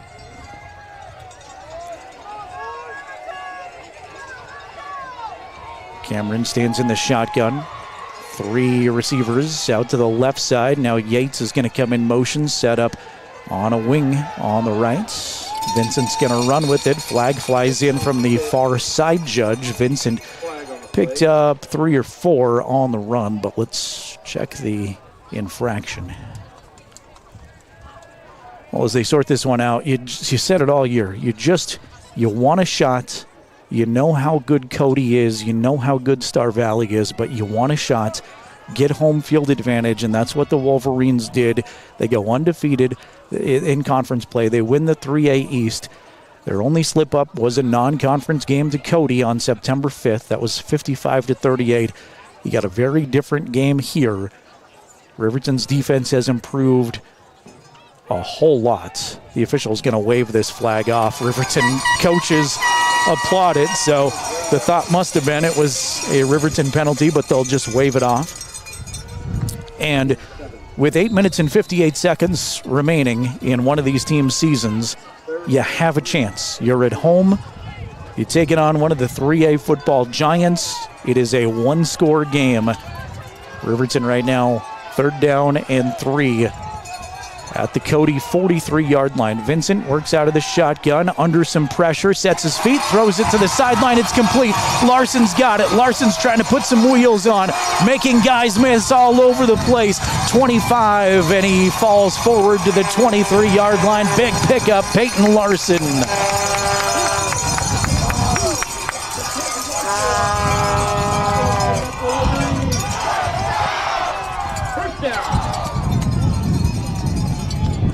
Got a Riverton player shaken up. That is Peyton Larson, who's favoring his shoulder. He's going to come out. He's able to trot off, but took a big shot there on his left side, it looks like.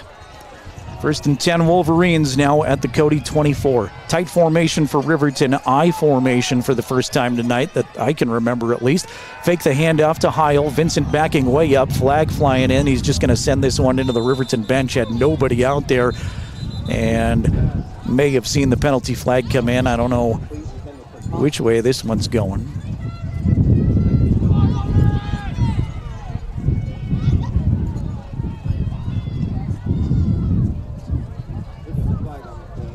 Guys in stripes will hold a conference before telling us what's going on. Riverton Speech and Debate off to their first event of the year. They're in Rock Springs. They'll host a speech and debate event at Riverton in January.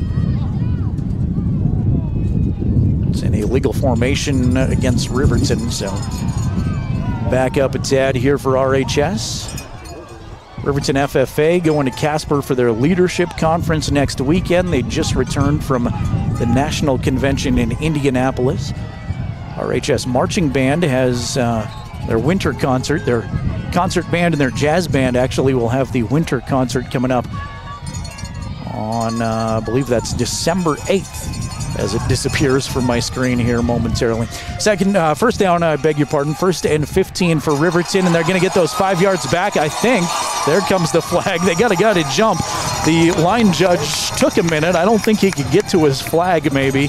Maybe he forgot where he put it, but he does throw the flag. And so we back up 5 yards, and then we go forward 5 yards, and after all of that, it's going to be 1st and 10 again.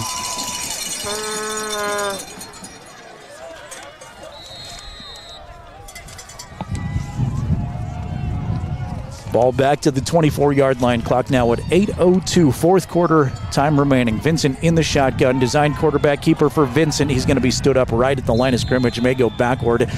Dalton Cinch is there to make another big play, and a couple other Cody Bronx crash in there. Actually, a couple more shout-outs. Alex Sitz basically sat on Vincent.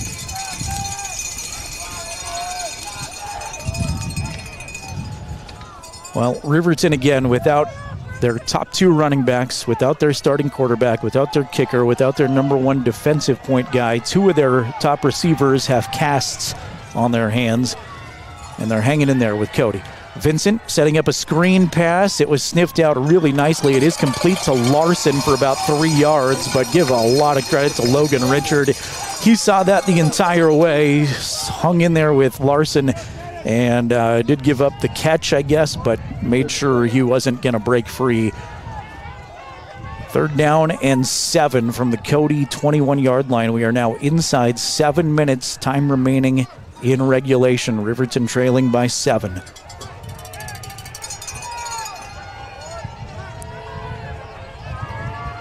Trips left. Vincent stands in the shotgun. Sends Eric Smith in motion left to right. Now he puts on the brakes and goes back the other way. They'll float it out to Smith, who is unable to haul it in. Pass well behind him, goes incomplete. And now we come down to 4th and 7. Excuse me, incomplete. Fourth down.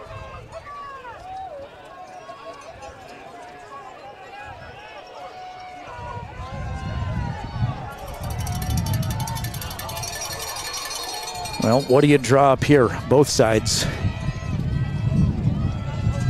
We'll say this probably a few more times, but to this point, biggest play of the game.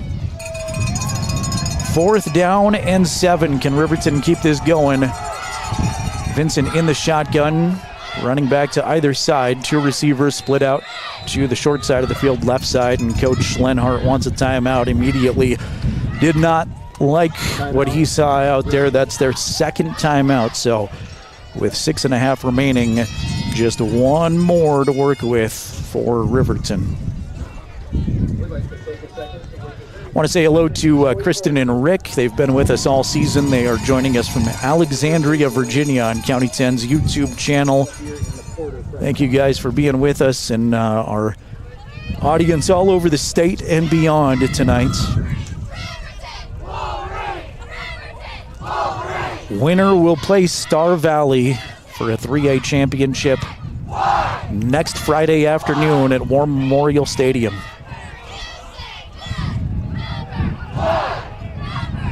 Really good crowd on hand here. It's not exactly standing room only, but they are loud and nobody has left tonight.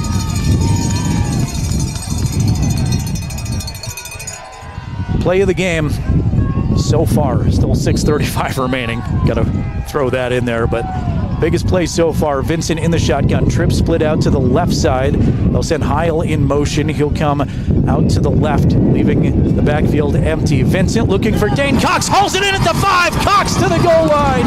Touchdown, Wolverine! From 22 yards, Cameron Vincent to Dane Cox.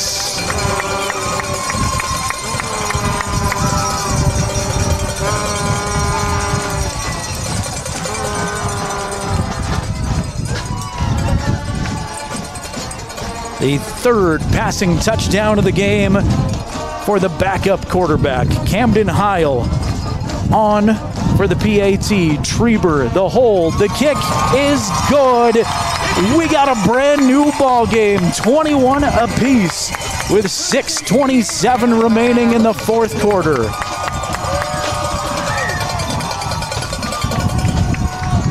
I know the camera is on the side of the crowd, but you'll have to take my word for it. Marching band going crazy, cheerleaders going crazy, student section running flags back and forth. Everybody into it on a chilly night at Wolverine Field.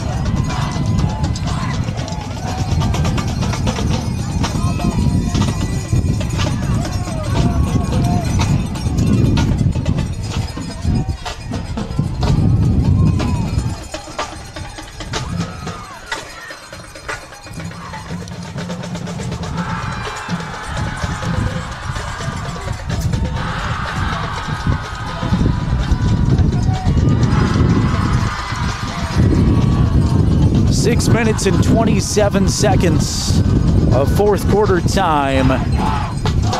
Cody will get the football back.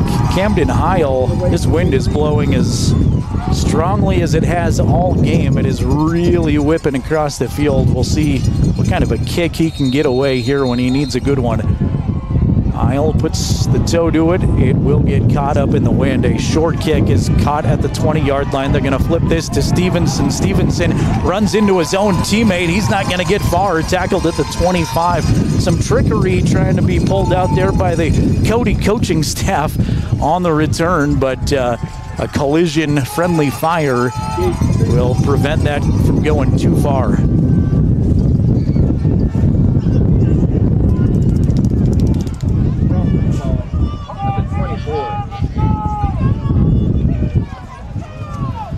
As gusty as it's been all night right now. 21 apiece. Cody football, 1st and 10 from their own 24-yard line. McFadden in the shotgun, low snap, hands it off to Smith. Smith trying to get wide left side. He's got some yards out there in space, 5 or 6 it looks like, before he's escorted out of bounds. Maybe, as the kids would say, 6 or 7 instead. 2nd down and 3. McFadden, shotgun snap, immediately rolls to his left, looking for a seam. He's got a big one. Flag flies in. This might come back. I think it will, but McFadden is across midfield out to the 48. Meanwhile, there were 2 Cody Bronx on top of Caden Liebrick. And if I had to guess, I think this is going to move back. It is a hold.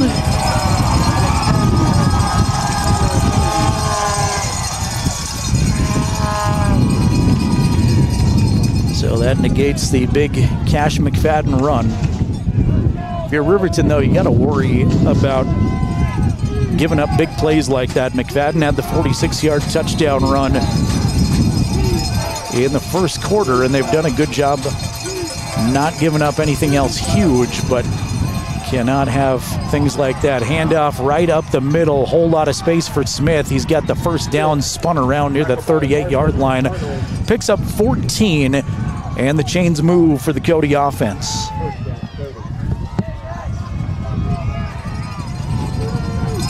McFadden stands in the gun. Riverton 4 down linemen. They are showing edge pressure, though.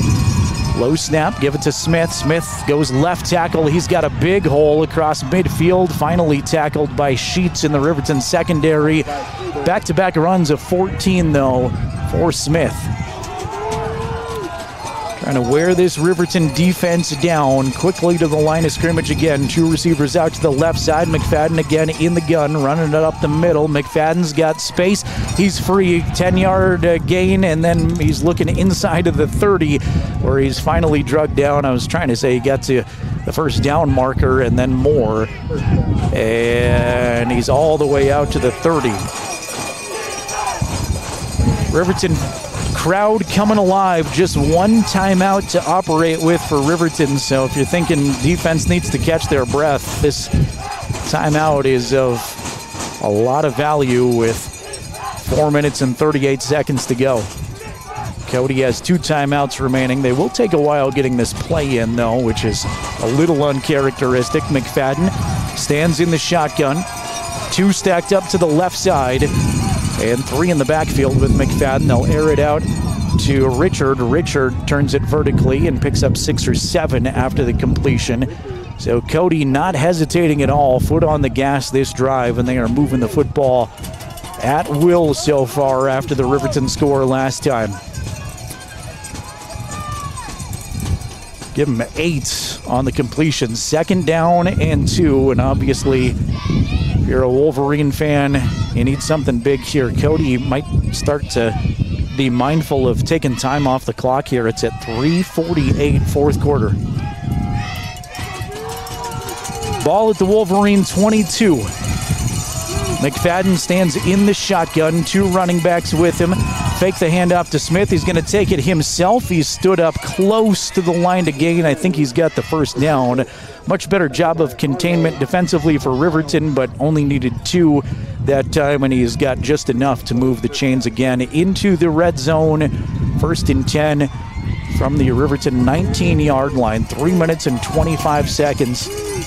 Clock continues to run. We're tied at 21. Cash in the gun, 1 in the backfield, 2 receivers left, 1 to the right. He's taking every second off the play clock he can as he looks at the back judge. Back judge starts counting. McFadden rolling to his left, well protected for now. Now he's just going to tuck it and go with it. Is tackled after a pickup of 1 Good pursuit, Caden Arnold and Cameron Vincent. Tackled inbounds. And now we've got whistles and an injured Wolverine out there. That's Daniel Clausen again on the far side of the field. He was cramping up earlier in the second quarter. And he's getting that leg stretched out there again. So, again, you don't want to see a kid in any kind of pain, but when it comes to football injuries, that's usually a sigh of relief when you go, all right, that's just a cramp. You know, hobble off. And, I mean, don't tell that to Daniel Clausen right now. It's okay. It's just a cramp. Because that senior is in a lot of pain, and, man, he has been good all year long. Those linemen for Riverton offensively and defensively have been huge all season long. And not literally huge either. It's one of the smaller lines in the state, but they have been so skilled. Clausen's off the field, 2:45 time remaining in regulation. 21-21. McFadden stands in the shotgun. Two receivers to the left side. They'll give it to Smith. Smith trying to break free up the middle. Between the tackles, run gets him 5. And Cody continues to burn clock.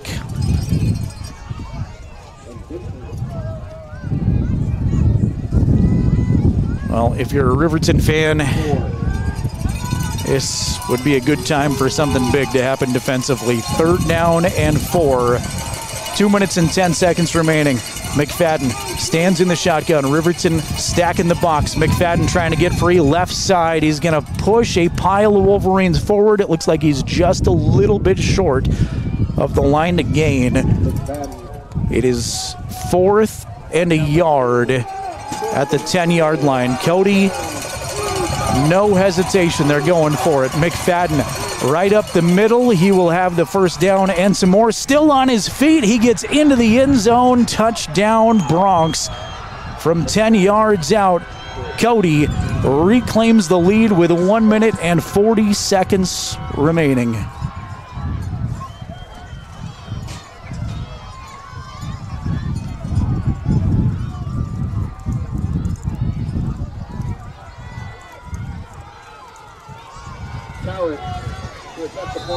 Talich on for the PAT. Did have one blocked.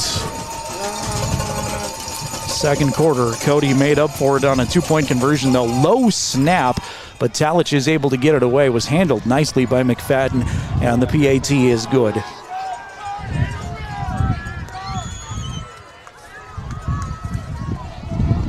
So 1 minute, 40 seconds to operate with. Riverton trails by 7. They have 1 timeout.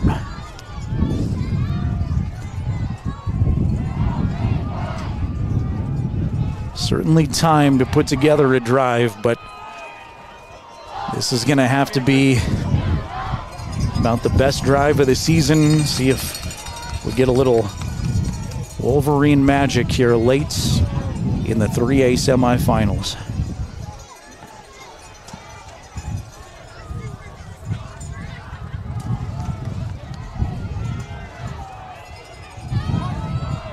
Again, I know you know what's at stake, but Star Valley awaits the winner of this for a 3 o'clock kickoff next Friday from Laramie and a chance at the 3A championship.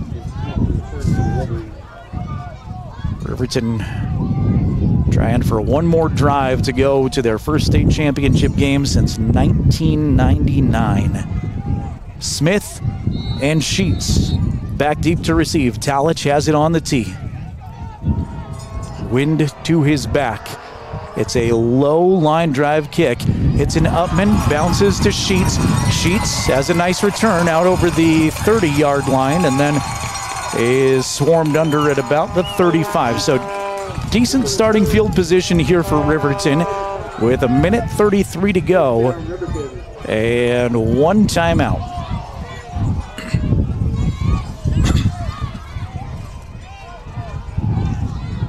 Well, no matter what happens, fun game, excellent season.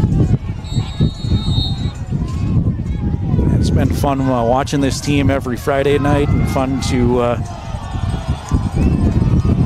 be able to bring you these games. See if Riverton has one last big drive here in the fourth quarter to at least try to tie this up. We'll see what happens if they get there. Vincent in the shotgun, dances around, trying to find some space, is stuck right at the line of scrimmage. Cinch Dalton is there, no gain, 2nd and 10. Riverton quickly back to the line. 2-by-2 they go. Heil in the backfield with Vincent. Vincent looking to the sideline. It's hauled in for a short gain. Clay Sheets has it for a pickup of 4. And 3rd and 6 faces Riverton. They're going to run the clock. I thought he got out of bounds for sure. Inside of a minute to go. Vincent, 3-step drop, looking over the middle. It's tipped, but hauled in. Oh, just off the ground. Sheets tried to haul it in. Falls incomplete. And with 49 seconds left, it is 4th down and 6. And Riverton's going to take a timeout because this is the season for RHS. Got to get at least 6 yards to keep this thing going from their own 40. Cameron Vincent has played outstanding tonight. And all season long, they've had a host of wide receivers and skill position guys that have been capable of making plays. Who do you go to when you need a play the most? Cody is jumping around, trying to fire their defensive 11 up. That entire sideline bouncing during the timeout.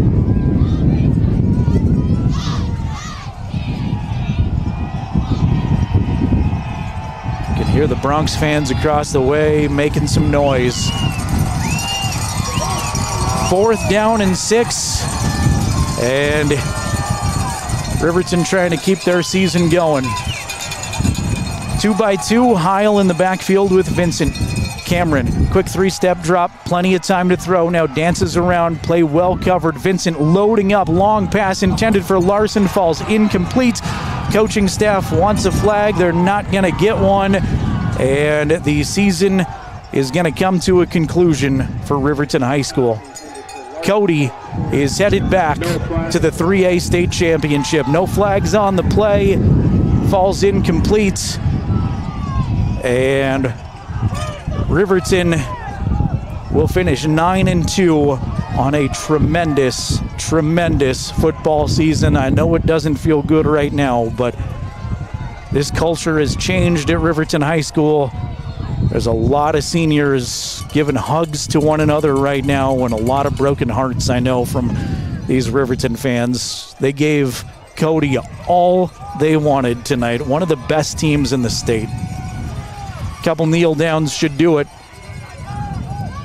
They're going to kneel down out of the shotgun, which is interesting. Cash McFadden will do it one more time, and for another year, it's Star Valley and Cody playing in a 3A championship. Congratulations to the Bronx.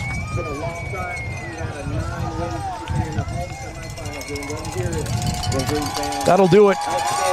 Both teams will exchange hugs and high fives, and man, you got a bunch of disappointed Wolverines there. There's a bunch of kids just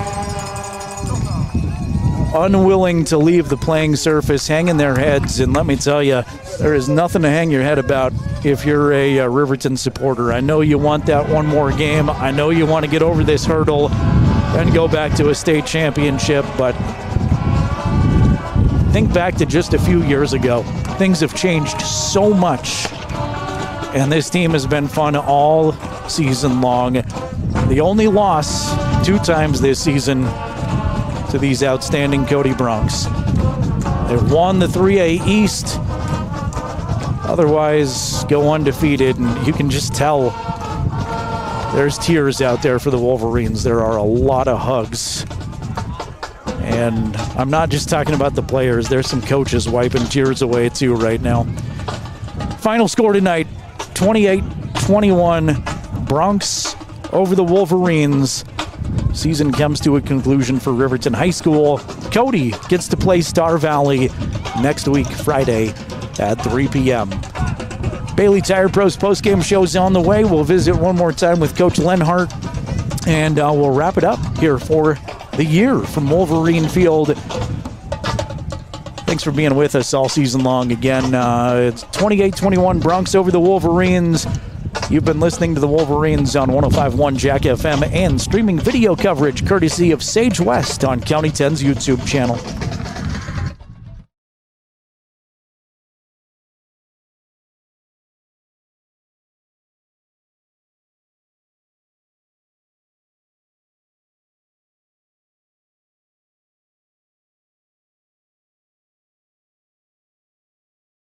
Motor companies, Wyoming isn't just where we operate, it's where we belong. For over 85 years, we've stood alongside our community through life's big moments, from turning the key to turning the page in every journey that follows. Here, customers become neighbors, and neighbors become family. Visit us today at Fremont Chevrolet GMC Riverton or online at FremontChevyGMCRiverton.com. We are Wyoming. Together, let's drive. We are Maven. We focus on the fundamentals, clean, simple designs with the very best modern materials and technologies. We refuse to compromise our mountain town roots to follow the well-worn path to $1. We choose instead to make game-changing gear and use it in the places and pursuits that inspire us every day. We are Maven, a company focused on the design and creation of innovative products for and by the modern outdoors. Enthusiastic sports fan? Want to have fun and get in on the action? Heck yes, that'd be awesome. Have great attention to detail. Want to stay active? Definitely. Want to give back to the student athletes in your community? Obviously, yes. Then you'd make an excellent high school sports official. We need more officials across the country because with no high school officials, there are no high school sports. Sign up today at highschoolofficials.com.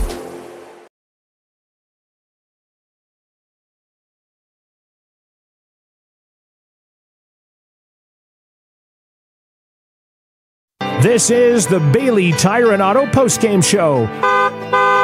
Visit the Tire Pros at Bailey's. Well, sadly, it's our last one of the season. Riverton falling short to a fantastic Cody Bronx team, 28-21 tonight. This is the Bailey Tire Pros postgame show. Thanks to Bailey's for being proud Wolverine supporters all year long. They've got 3 pit stop locations here in Riverton, 1 in Lander, and they're proud to cheer on Fremont County athletes all season long. Boy, Riverton, I know heartbroken out there. You see the 2 teams gathering together. They've done this all season at midfield, and Paxton Yates, give a shout out to that young man. He has been the vocal leader of the team. He's been one of the captains out there. He leads both teams in prayer afterward every single time, and it is just a nice way to get together after you've pushed each other around and beaten the crud out of each other for a couple of hours to see young men so respectful out there shaking hands together. But just a fantastic effort for Riverton, and you got to give a tip of the cap to all of these kids that didn't start most of the season in the positions that they were put into because of injuries tonight. You gave Cody everything they wanted and more tonight without your all-time leading running back, without his backup, who happens to be the #1 defensive points guy, without your starting kicker, without your starting quarterback, and 2 of your top receivers have casts on their hand. This team is just resilient, and they are tough, and the football culture at Riverton has changed. And I know it might sound weird kind of parading on and on about it because ultimately Riverton's the 3rd best team in 3A football. They didn't beat Cody, and they won't get the opportunity to play Star Valley, who advances to the championship. They beat Lander during the regular season. I would love it if we could get a rematch and play for a third-place trophy there. I think it would be fun to have another Lander-Riverton rematch. Maybe let's set up a football field in Hudson or something and play it at a neutral site. But because we don't do that, this team is the third-best team in 3A football. They were ranked third in the Wyo Preps poll all season long. And you get hungry. You want more every season. Riverton lost in the semifinals last year. This was a much better effort, and you had home field advantage throughout. You didn't have to make that road trip to Afton, which in a sense was a step forward, I think, and certainly the way you played Cody tonight was a step forward, but you get a little ready for more as a football fan, and you want to go back to the championship, but I hope folks aren't too discouraged tonight knowing that Riverton is not going to get that opportunity. And I think Riverton kids should hold their heads high because they have been responsible for the change here. These seniors and, of course, the coaches have done such a good job making this into a football community once again. And it's just these pesky Cody Bronx, these pesky Star Valley Braves. They're just so good. And congratulations to both teams again for great seasons. We'll look forward to being impartial observers next week at that championship game. All right, Riverton finishes the year 9-2. Of course, the only losses coming to Cody. Let's recap scoring here in the semifinal game real quick. We'll get Jason's final thoughts on the season, and we'll await the arrival of Coach Lenhart up here in the postgame show. First quarter, Cash McFadden found the end zone first for the Bronx. It was a 46-yard run to the house, making it 7-0. At the 2:20 mark of the first quarter, Cameron Vincent found Gage Treber his first of 2 touchdown catches. That was from 12 yards out. Camden Heil, who was perfect on PATs tonight, hit the first one there. Second quarter, just one score. It was Cash McFadden again on a 2-yard run. The PAT was blocked by Gage Treber, making it 13-7 at halftime.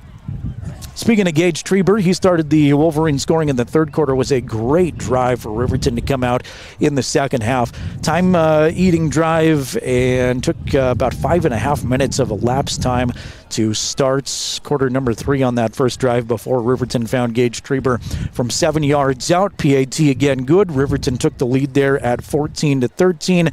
Cody did answer at the 3:08 mark of the third quarter. Cash McFadden's third quarterback run to the end zone, making it 21-14. Fourth quarter, Dane Cox. Big catch from Dane tonight. 22-yard strike from Vincent to Dane Cox. 22 yards out.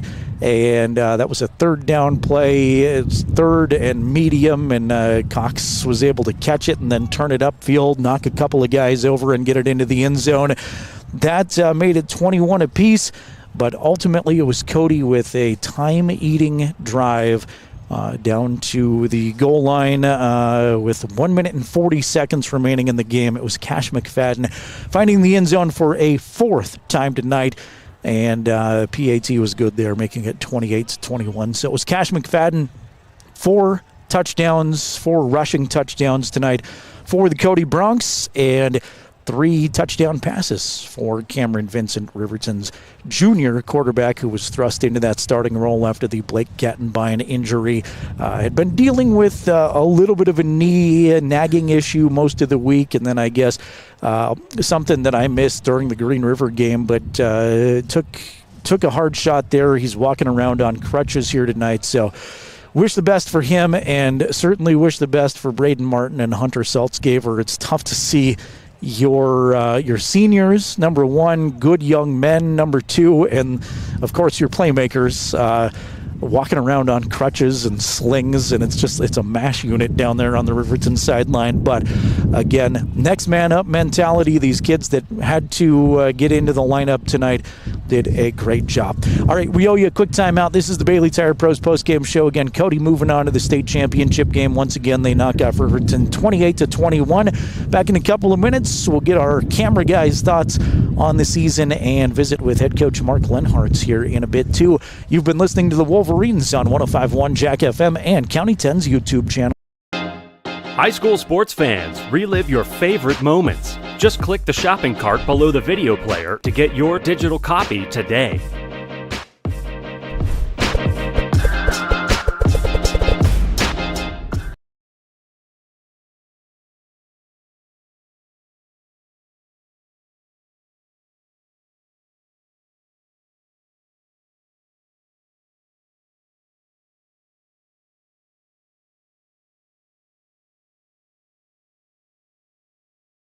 Bailey Tire Pros, your local tire and auto repair specialists in Riverton and Lander. Say no to endless online tire listings and experience the convenience of local service. With unbeatable prices and top quality tires, we're here to change the game. Quality service and expert staff ensure you always get the right fit for your car. Choose local. Choose Bailey Tire Pros, where your satisfaction hits the road.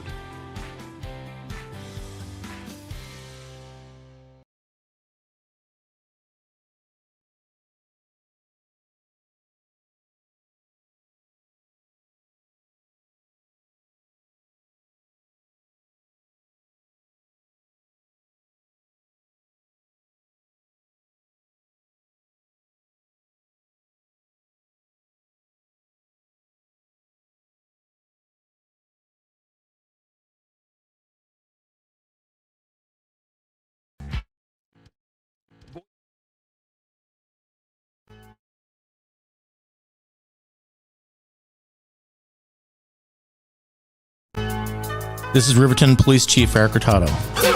Your home for the Riverton Wolverines is county10.com. Welcome you back into the Bailey Tire Pros post-game show, final one of the season for Riverton High School football. They fall to Cody tonight, 28-21. Outstanding football game, fun to watch, fun to be a part of it. I know Riverton fans driving home a little bit disappointed tonight, but tremendous season here for Big Red, going 9-2 this year. We are still awaiting the arrival of the head coach. It's going to be an extended discussion down there. It's the last one of the year, so I'm sure the coaching staff and those kids have a lot to say to one another. But Jason Peterson has been our great camera operator all year long. Jason, sad to see the season come to an end before the championship game, but great success all year long for this Riverton squad. Yeah, I mean, nothing to hang your head down tonight, I mean, they finished the season 9-2. I mean, great, remarkable season, I mean, they played hard, played tough all season. And, yeah, I mean, they wanted to, see that one more week of football down there and learn me for the state championship. But, I mean, they played hard, played well, and, I mean, just an awesome season this year, and they have a lot to look forward to next year. I think it's going to be another good season next year. But yeah, I mean, hands down, just a great football game tonight and a great season. As you look back on these 10 games that we watched this season, what were some of your favorite memories for Riverton football 2025? I don't know. I'd have to say the most favorite one, I think, is always the county rival game between Lander and Riverton. That's always a good battle. County rivalry. It's almost like the Wyoming and Colorado State game.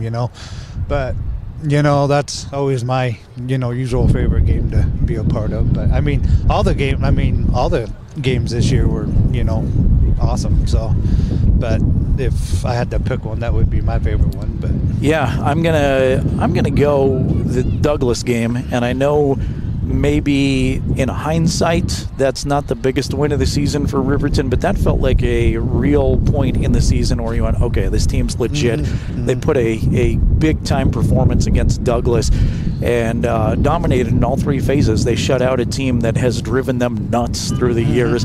Anytime you can beat Lander is a good thing if you're a Riverton fan.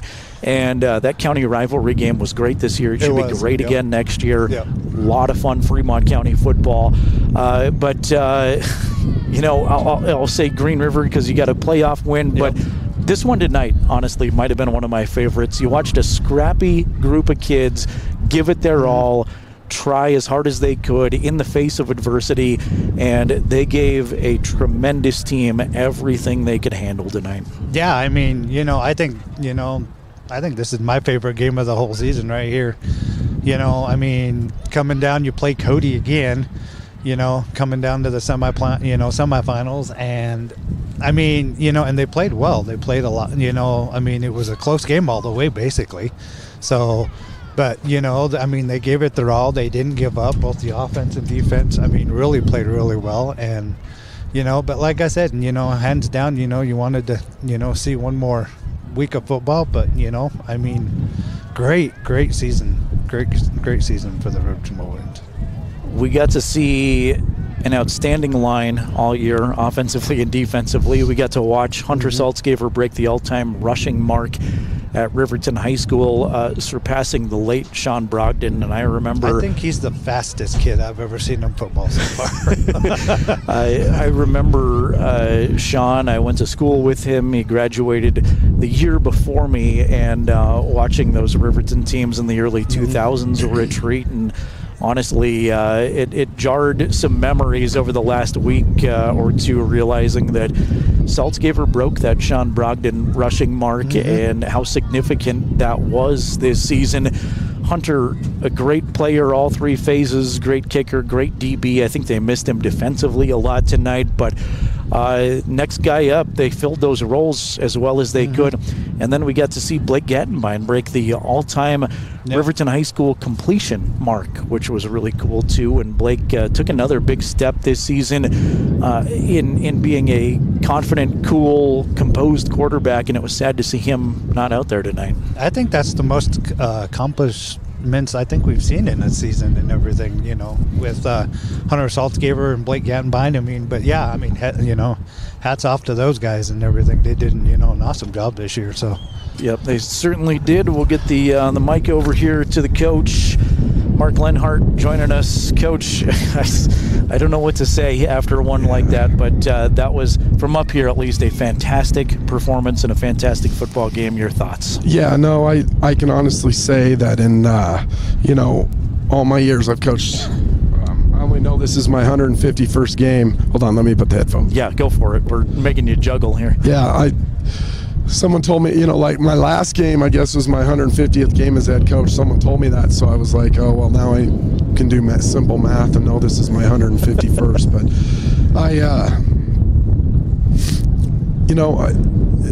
I've coached a lot of these games, and everyone thinks that you're only proud, or I can say this: I'm the most proud of this team in a loss than any win that I've ever had in my career. I'm so proud of the coaches and the plan that we put together and the way the kids basically executed this in a week. I mean, they did a lot of really, really good things tonight, and we kind of made the decision that down 2 running backs, we were going to try and throw the ball quite a bit and use Cameron as a runner, and we were just going to ride it until we couldn't anymore. And what's wild is if we make a couple more plays here or there, we may have won the game, but contemplated going for 2 down here at the end. We had a 2-point play I felt pretty good about.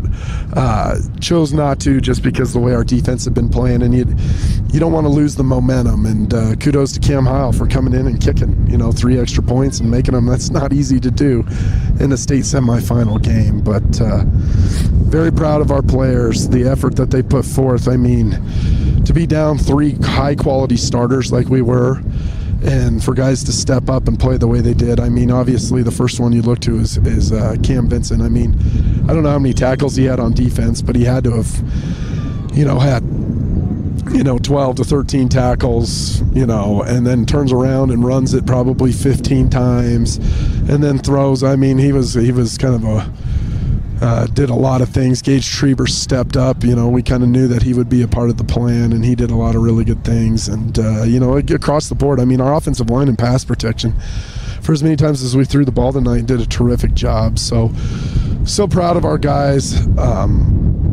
Like I said, I told the other broadcast, I said, some of the people in this community should be ashamed of themselves, where we got adults telling kids they're going to get beat, and the same things we tell our players not to listen to that nonsense when that's going to happen.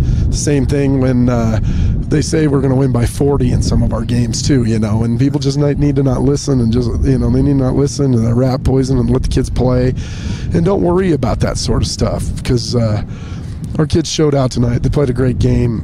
and had a great season. I'm so very proud of their efforts and all the things that they did for this program. And even though this is a loss, I think that this is another jumping point for our program, right? We got in the semifinal game and played a great game, but super proud of them. There's just not enough time in the broadcast. I mean, when you talk about Caden Arnold playing with the club the second half of the season, Clay Sheets, poor kid, I mean, here we are throwing it to him all the time, and he's basically got 4 fingers because he's got 2 taped together because he's got a broken hand. You know, the five dudes up front, Trevor Eckert, I think his knee is hanging by a thread. And just the toughness he displayed. And I can tell you this, man, and this is for parents got kids coming up, your kid will be a better person being a part of our program. Get your kid out for football. Quit with all the worrying about the injuries and all the nonsense, man. The rewards way outweigh the risk, and teach your kid to be tough, because we got a group of coaches and we got a group of players and people who are mentoring these kids right now that are going to make them better people to overcome the tough things in life. And our team could have folded, and they didn't fold. They showed up and played their absolute best and played their hearts out, and they really need to be commended for their effort. I felt for you all week. I know you knew immediately about the Hunter injury. You probably knew about the Brayton injury. We find out that Blake is unavailable tonight. How stressful was your week of practice going through it, trying to game plan, not only because of those injuries, but also for a great opponent? Well, you know, truth be told, there was going to be some packages with Cameron playing in this game anyway. We thought the best way to try and attack Cody was through the air, whether Blake or Cameron played. And, you know, they have some inexperience in their secondary, which they do a good job of scheming it up to help those guys. I mean, you know, it was a great game and great effort by our players. But, yeah, I mean, it was stressful. But we found out about Blake kind of on Sunday night, and you just kind of got the feeling that, I don't know, you know, like it was kind of up in the air. But give Blake a lot of credit. I mean, we can find out today that he's got a torn ligament in his knee, and he played the whole game hurt. And, you know, we didn't really know what was going on. Found out that he basically played that whole last game with a torn ligament in his knee. So he needs to be commended for that as well. And so, you know, at the end of the day, I'm so proud of this senior class. I'm proud of the coaches. It was a great season. We didn't make it to Laramie, and that was our goal, but we did absolutely everything we could to try and make that happen tonight. And I think, too, it goes overlooked. People want wins, but this is a great group of kids. Every time they come up, every time I've been at a practice, I get respectful young men, and it seems like you've got a great bunch off the field, too. Yeah, no, they're awesome kids, and hopefully, you know, our real goal is not, you know, we want to win. You're right, but our goal is to create young men and tough young men, and young men that are going to be able to overcome the tough things that come in life, because people are going to experience cancer in their family. They're going to experience sickness. They're going to experience, you know, losing a job, and, you know, hopefully not divorce, but that happens, you know, and the toughness that you have to be able to overcome those things. You can learn a lot of lessons from sports, and tonight we learned a great lesson, you know, of not listening to the noise, just putting your head down, going to work, and putting your best foot forward, and that's all our guys did. And like I said, I'm as proud of them tonight as I've been with any team that I've coached. Coach, I get in the habit of asking you what's next, and I don't get to talk to you probably until August, but what's your off-season look like, and how can we help this program through the off-season? I know you want to encourage young kids to play, but is there anything specifically folks can do? Well, first things first, you know, junior high kids, you know, when the winter rolls around, we start doing some junior high weights. It's a good time for them to get in and learn the basics of it all. But the biggest thing is you know, let's just say for what it is, there's a lot of single mothers in this town, and you know, it's just kind of our community. We have our share, and let your kids play. Let them play. They're going to be all right. You know, the rewards are way more than the risks of playing this great game. Yeah, you may get hurt, you may break your collarbone, but you could ask Hunter Saltzgaver. He wouldn't have traded this experience for anything. And so I think at the end of the day, get them out, get them playing football, encourage toughness. It's okay to be a man's man in today's world, even though the media and some of those outside influences tell you not to be. And, you know, I really hope that once we get going and get moving into the spring, we can start getting our guys a little more focused on some weight training to help them in that regard. But our guys need to enjoy their winter sports that are going to be coming up, heal up and compete in those. And then once summer hits, we'll start doing some middle school football, and we'll be excited to get going again. But I'm tired. I'm ready for a break. But I wanted one more week. But got to give a huge shout out to the wives and the families. My wife's a saint.